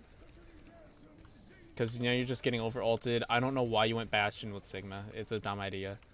Especially a Sigma who has ult. I get you might not know he has ult, but don't go Bastion against a Sigma. He eats Bastion alive. His shield absorbs a good amount. I'm literally, as a Sigma player, ready? Shield up. Immediately. Drop shield. Left shift. Now you're absorbing all the damage. Even if Bastion stops, reloads, and does something, you've gained value. You've gained HP. You've taken up space. You're forcing Bastion to stop shooting. Your team can now push up. And then you rock him, or you put up shield again. So you've now effectively just wasted like 10 seconds of Bastion's time. So he's pretty much useless for those 10 seconds, and your team gets a lot of advantage because you put a lot of resources into Bastion. That's just how the character works. So Sigma, literally, if you know what your teams do, if your team knows what you're doing, fucking hard counters Bastion every day. Every time, every piece of the day. Like, I don't care. If you have a Sigma, Bastion is fucking dead. That's why, like, Diva, no, not as good, because fucking Sigma, 600 HP-ish, well, 400 HP, gets bursted down in 2 seconds. Bastion has about 200 damage per second. He absorbs it, so he's going to stay alive well, his shield stays alive, so his shield's going to be alive for 3 seconds. He's then going to absorb for like another like 2 or 3, so now you're up to 6. His shield, he might rock you, so that's going to stun you for 1, and well, that's going to take 2 seconds to do, and hit you and stun you for, so that's going to be another 2 seconds. So now you're already at like 8. And that's just his shield, his absorb, his rock. His shield will now have extra HP. You're going to take you an extra second to burst that down. You're at 9. And now you have to go through the 2 seconds of his health. So now you're at 11 seconds for one character alone in front of a bastion. And if anybody else shoots him, it's going to take more time. And his absorb is going to give him a lot more. So that's assuming you have perfect reaction time and you stop before he shoots. So, but if you shoot into him, he's just going to gain so much HP. So... Ligma, amazing counter to Bastion. Don't run a Bastion into Sigma. He's really good against him.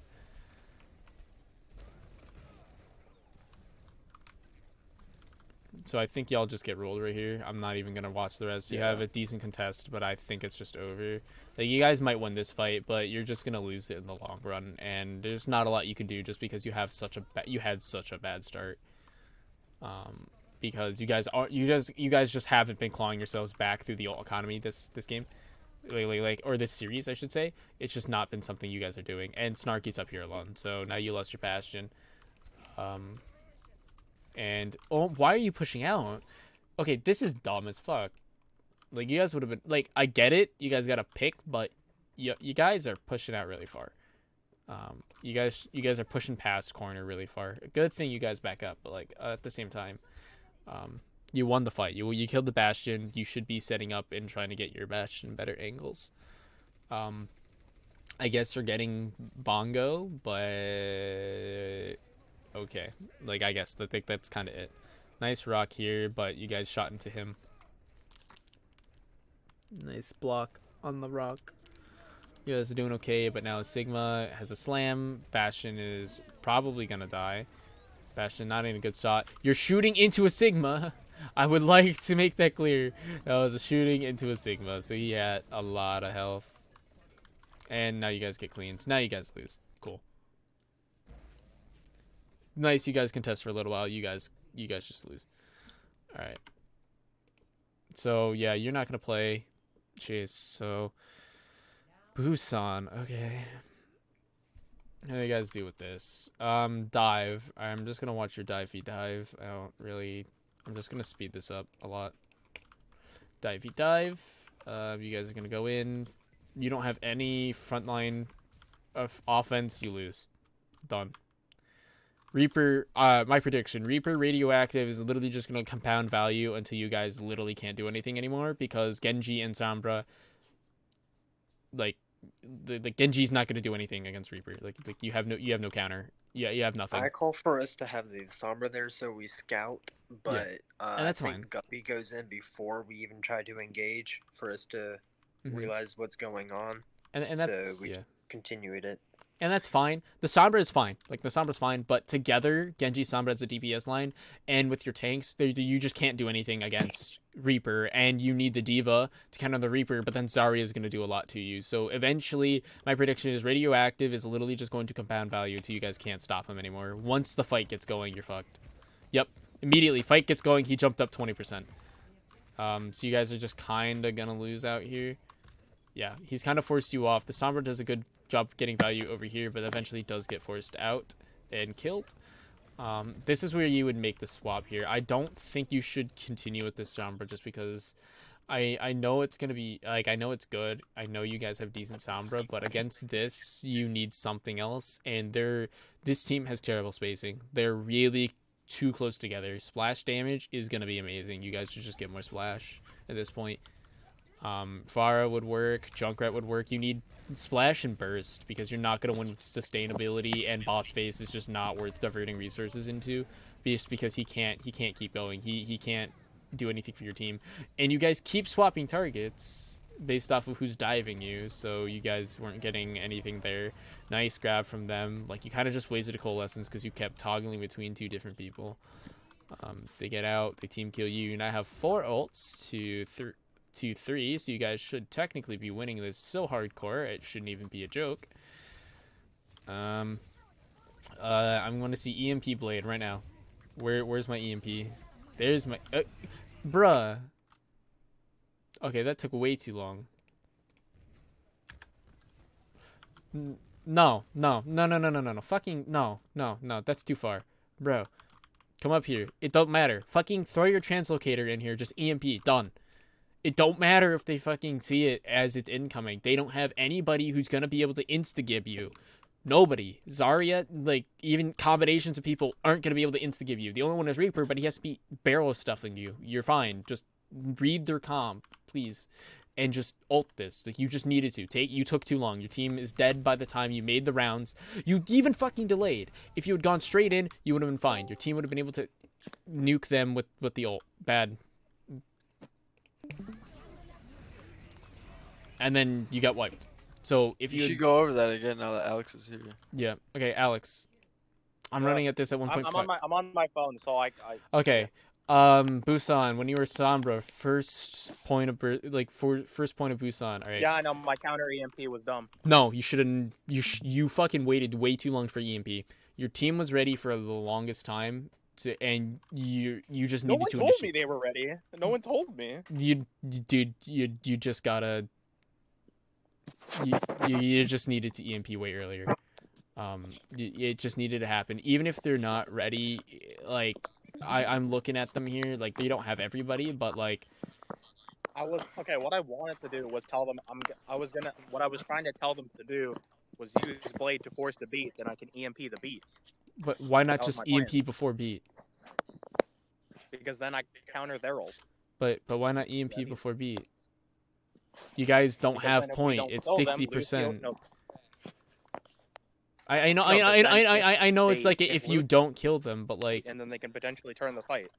No, I understand, but like if you like don't like why make that a scenario? Why not just EMP them and make sure you get the Lucio?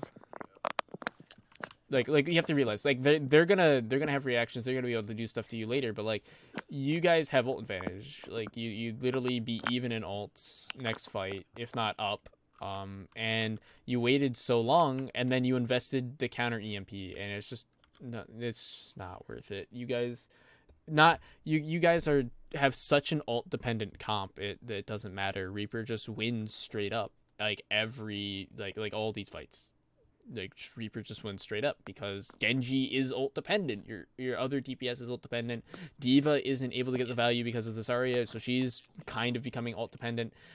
And like, because there's nothing to block as D.Va besides Reaper, but she can't exactly go to Zarya because I know, like I guess Borealis, you could go to Zarya here, and that'd be a really good pick. You could also just go to another main tank. That can never hurt. Like Sigma counters Reaper pretty hard. Like that'd be fine. You get it.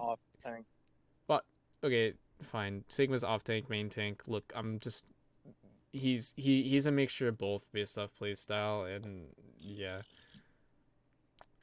With his nerfs, I know why people more lean towards off tank, but like you have the utility to really push out here, and just D.Va just isn't gonna be able to get anything done just because the Zarya, the Moira, the Sombra, you're just never gonna be able to really defense matrix effectively all the time. And that's what we're really kind of banking on with D.Va right now, I think, because you're not really front loading DPS, you're not really able to take space. Because your D.Va's just defending the space. Even a Reinhardt who's just going to be eaten up by this Reaper is going to do much better. Just because you're able to walk forward. But yeah, like, I get you weren't, like, they weren't ready and stuff, but, like, watching this, like, you wasted, like, 5% just running around. Even if you're considering the EMP, you should be getting at least a little bit closer to them first, or, yeah, like you just got to be a little bit closer, because by the time you get there, if you know you guys were ready, if you were closer, you would have been there. You would never have had to counter EMP. You would have instantly EMP'd them, and you guys would have taken that fight. But because you ended up getting there second because of your distance, you weren't able to win the fight. Because this blade doesn't matter if you're like, it doesn't matter. You guys have disadvantage, and even if he gets a 6K, like you guys can't hold the point. You don't have the composition to hold the point. You can hold it for a little while, and you guys are gonna have to make swaps, but you guys also need the ult advantage. You also need the ult economy, and you're kind of stuck in a catch-22, where if you swap, you're good, but if you don't swap soon, then you're gonna be screwed. So, and then you'll end up just chasing around this Reaper for a while, and then they kind of just out-ult you. Also, you missed your bomb, which is unfortunate, but like, yeah. Yeah, I get caught up by the Zarya. Yeah, it happens, alright, but like, yeah. There's nothing technically wrong beyond just waiting too long. Like, you guys just weren't taking the chance that you were given. Like, I know not all of the team was there, and you know, most of the time people just preached wait for the team, wait for the team, wait for the team. But honestly, if you have a fucking 2-ult combo that like EMP wins fights, 90% of team fights taken with EMP are victories. So if you have the ults, even if you have to commit an extra one to 3 ults to the fight, just do it. Just EMP, use the ults, get it over with, and win. That is your most important thing. You were off the point, and another fight, you guys are going to be at 90%, and you guys have a really hard time engaging onto points. It's just how the team works right now. You guys have a really hard time with that. All right, Doomfist here. I can see why. I can see why. It's pretty alright. I have no problems with it. It's a swap. It's cool. It does get picked off by radio. That is the bad side of picking Doom. You're kind of taking a gamble that you're gonna get the person when you're fixing their DPS like this. Yeah, it just happens. It's alright. Gonna be going on to McCree here. Okay. That was for Genji and Reaper. Yeah, I'm just interested. No, yeah, this is fine. Like the swaps are fine, but like boss is just caught into a little bit of like a counterplay thing where like if he kills radio, he's in a really good spot, but if he doesn't kill, but if radio kills him, he's really screwed. And you guys can't really take that because that's beat, and you guys pop Valk and Shatter for that, so y'all are down in ults. And as you can see, like once it's going, like you're kind of low in ult economy. Like you guys really have trouble pushing out to the point, and that's what really you need just the one solid vision for like all the time. So here's the nano. There's gonna be grab. Very nice. Honestly, Bossface is doing a fine job on Doomfist. He's not doing a bad job. He's not doing a great job. You guys are separating out and splitting a lot. McLaffey is just not letting themselves get killed. Just take the death. Like you guys are trying to contest something that doesn't need to be contested because you're at your spawn. Go out the other door. Like, why are you engaging into this? This isn't where the fight is. This is where the game is played. The game is played on the point, and you guys aren't forcing them to make any tough decisions. You guys just aren't forcing them into bad scenarios. And in all honesty, for games that are min-maxed as like more than Overwatch, where like it's down to even more of a science, like the team or the team or the person that forces the enemy team or person into a bad situation wins. That's just how it works. If you're forcing them to into a worse situation more often, then you just win. Straight up. It like seriously, like look, StarCraft 2, man, it's where this game comes from. RTSs are where this game comes from. Warcraft 3, like Age of Empires, all of this. Like if you force them into a bad situation more often, you just straight up win.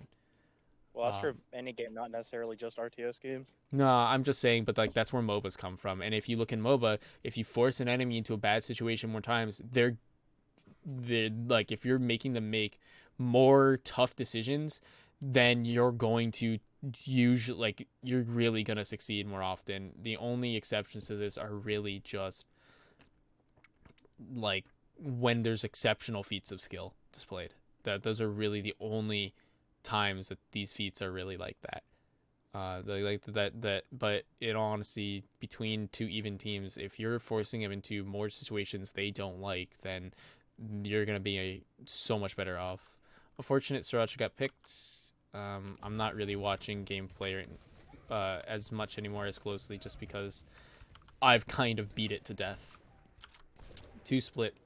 Snarky, nice kill. a little split with the Ana and everybody. Again, McLaughlin positioning with the team. You should have been by that truck. That would have been a lot better. Yeah, you're a little bit more vulnerable to that master, but there are ways to mitigate this. You guys are also playing dive, and you're not diving together. Dive exemplifies your fucking problems.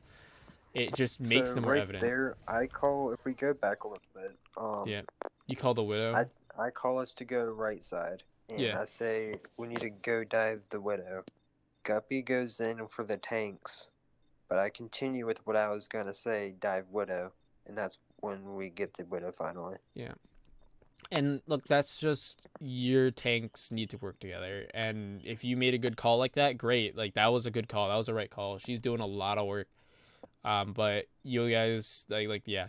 Boss is also on Genji. Like you don't have anybody that can deal with Doomfist. You don't have anything that can deal with Doomfist in all honesty. He kinda just gets a little bit of free reign. Until you guys turn your attention to him. Because once you get like Tracer can battle Doomfist, but it's really tough. Because if you mess up once, it's over. I think I was trying to duel the Doomfist a lot. Yeah, but like once you make one mistake, it's over. It's over for you. So. Oh well, yeah. Yeah, if I get hit by a fucking slam or something, I'm just dead. Well, yeah, if you get entered into any one of his combos, he forces you into recall, and that's just never a situation you want to be in as Tracer. So, you need a second person to really deal with Doomfist. So he kind of just gets free reign, and he's also killing McLaughlin all the time. And you just really can't have that. He's your main healer, or I guess now he's your off healer because you have Moira, but like, and that's also why I don't. There's Zarya. Did she fall off the map or something? I think she killed herself. I don't know. She's just out of the fight at this point. That's just a mistake for them, and we're just kind of trying to focus on mistakes for us because you guys are really good at already taking control of their mistakes. Now they're gonna go over to the Reaper, who's just gonna kind of like he's just been a problem character for you guys for teams for a while. Okay. I think you stayed up there a little bit too long, Borealis, but other than that, that's yeah, fine. I would agree. A little bit too long. It's not too bad. Okay, that bomb didn't get too much, but it's good zoning. I would like to see off this bomb. I should have thrown up in the air more. I want to see this bomb a little bit better. But the other thing would be I would want to see something come of this bomb because it's a nice bomb, and they separate out a lot. But like everybody is facing a different direction, dealing with a different thing. If McLaughlin was actually with your team, this wouldn't be an issue. And if Genji Bossface was focusing the same targets as you guys need to pick one guy at this point, and that's what's hurting you. You don't have somebody saying like again, like I just keep repeating it. You don't have somebody with one vision who's like, we need to take this guy out. Y'all are just being like, I need to take this guy out. There's no we in it, and that's what's really hurting you.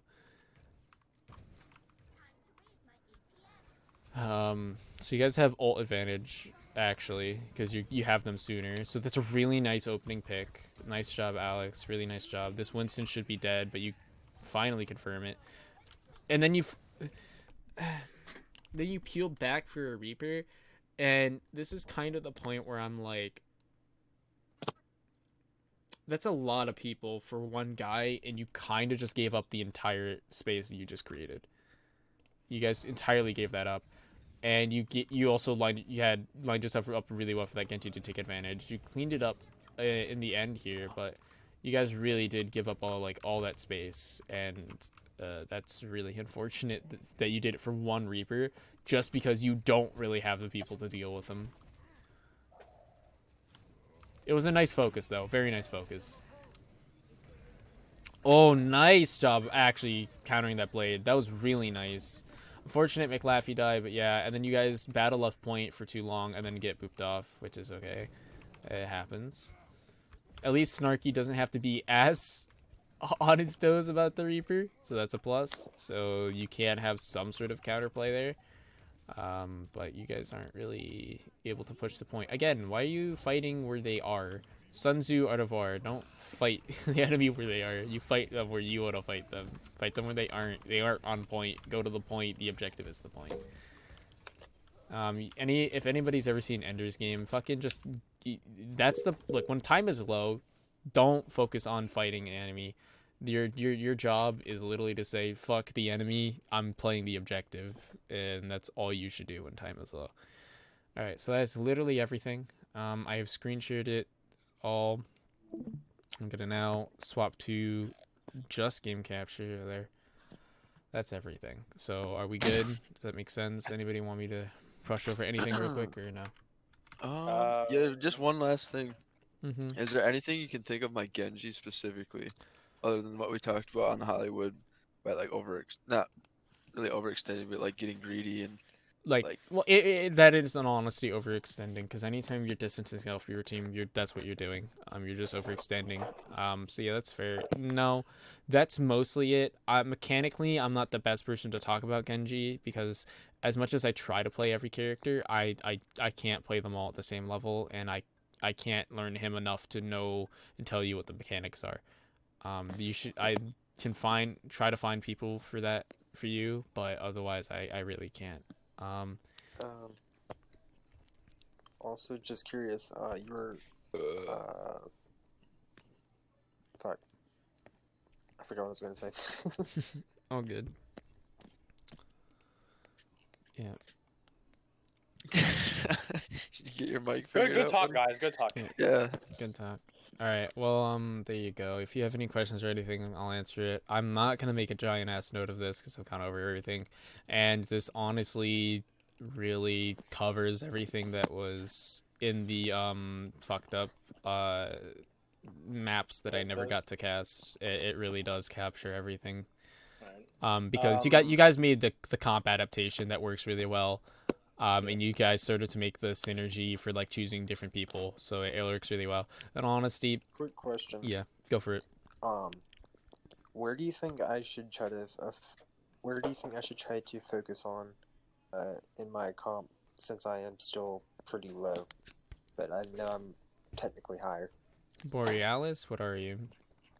I'm the diva. No, but like, what are you? Okay, you're silver and gold. Okay, I still like you a lot, by the way. So. Okay. You're okay. You're solid. Your peels need a little bit of work just because you're pushing out a lot of the time. You have a lot of synergy and that works for a lot more aggressive teams, but because this team can't really work that way, it doesn't work out as well. Comp is really hard because you have to be good at everything at all times and you have to be able to read your team. So if you can start reading our team, Excalibur, to really adjust your play style to really complement that as best you can, that'd be awesome. Problem is with comms, supports just never get heard and they just end up getting murked behind the scenes. Yeah, get fucked. Yeah, I'm trying we to just wrap it up. finished. Yeah. We just finished all it. I needed. Oh, okay. Popped in and said goodbye. Bye. Yeah. So it's been like a 3-hour VOD review. True, Yeah, if you ever want one-on-one, let me know. I should be a lot better then, and if you let me know ahead of time, I can even do research so that way I can help you and get better info for you. So yeah. I do have a question, actually, Yeah. two. One, can we do a one-on-one this week sometime? Yeah. Okay. There you go. There's your ahead of time. Thanks. 2. Is there anything, like one overarching thing, I guess, you noticed about me? About you, definitely my tunnel visioning. You tunnel vision onto targets a lot.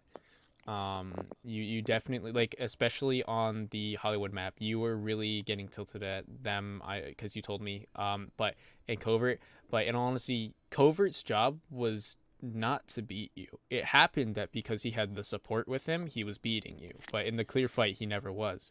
His job was to distract you, so that way the Junkrat could get a lot of value. Because normally he would never, like on paper, he's never gonna win alone.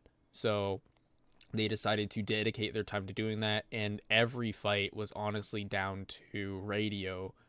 Like this entire series was just radio popping off. There were a couple mistakes on both sides. Like tanks and supports did really well as usual, but for the most part. But it was honestly a battle of the DPS, as it usually is for teams in the intermediate tier. Most of the teams have really good tank lines and support lines, so recognizing that is really good, and honestly being able to communicate with your other DPS about it. Like you guys would have had it if you and Chase were just a little bit better about communicating what targets you need dead, who's causing problems, like the team really just needs to be able to in game for like 5 seconds as you guys are all dead and resetting, like literally just get an order of who the hell everybody wants dead, and then just go in that order.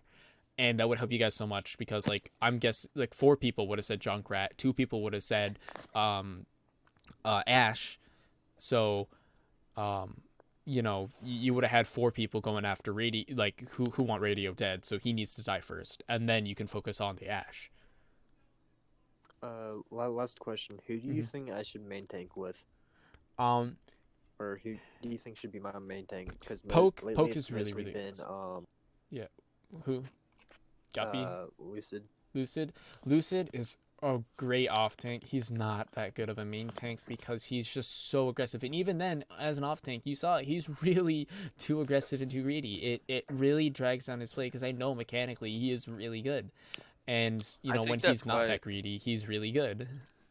I think that's why, like, ever since I started playing with him, it's like we're like the duo, because we have like the same exact mindset. Like, we're just greedy, and like exactly, and that works when the entire team is greedy, but chances are your entire team isn't. Right. Yeah, and your entire team isn't here. So like, if you're gonna get everybody and be like, look, we're going greedy hard, and make sure everyone's on the same page, it'd work. But otherwise, it doesn't. I'd say honestly, Poke is such a good main tank for you guys, because he's a lot more patient. He does make some mistakes, but he's like, okay, Jespo Voices is his name. He used to be Poke. And he's really good for you guys. He knows when to go in, go out. He's patient, and he's good leader when he's tanking, versus when he's on DPS, it's a little bit harder for him. So he's a really good one. Lucid is a little bit too aggressive, but otherwise Guppy looked okay. I'd have to watch him more to really get into it, but Guppy would be pretty good too. Kid. Yeah. Can you please look at your DMs at some point? I'm saw. I look. I also got like 10 DMs. So during this, she's sliding in the DMs. Yeah. All right. So does anyone else have any other questions? No. Okay. Cool. Thanks, guys. Have a good one. I'm gonna stop recording and upload this. Yeah. Thank cool. you. No problem.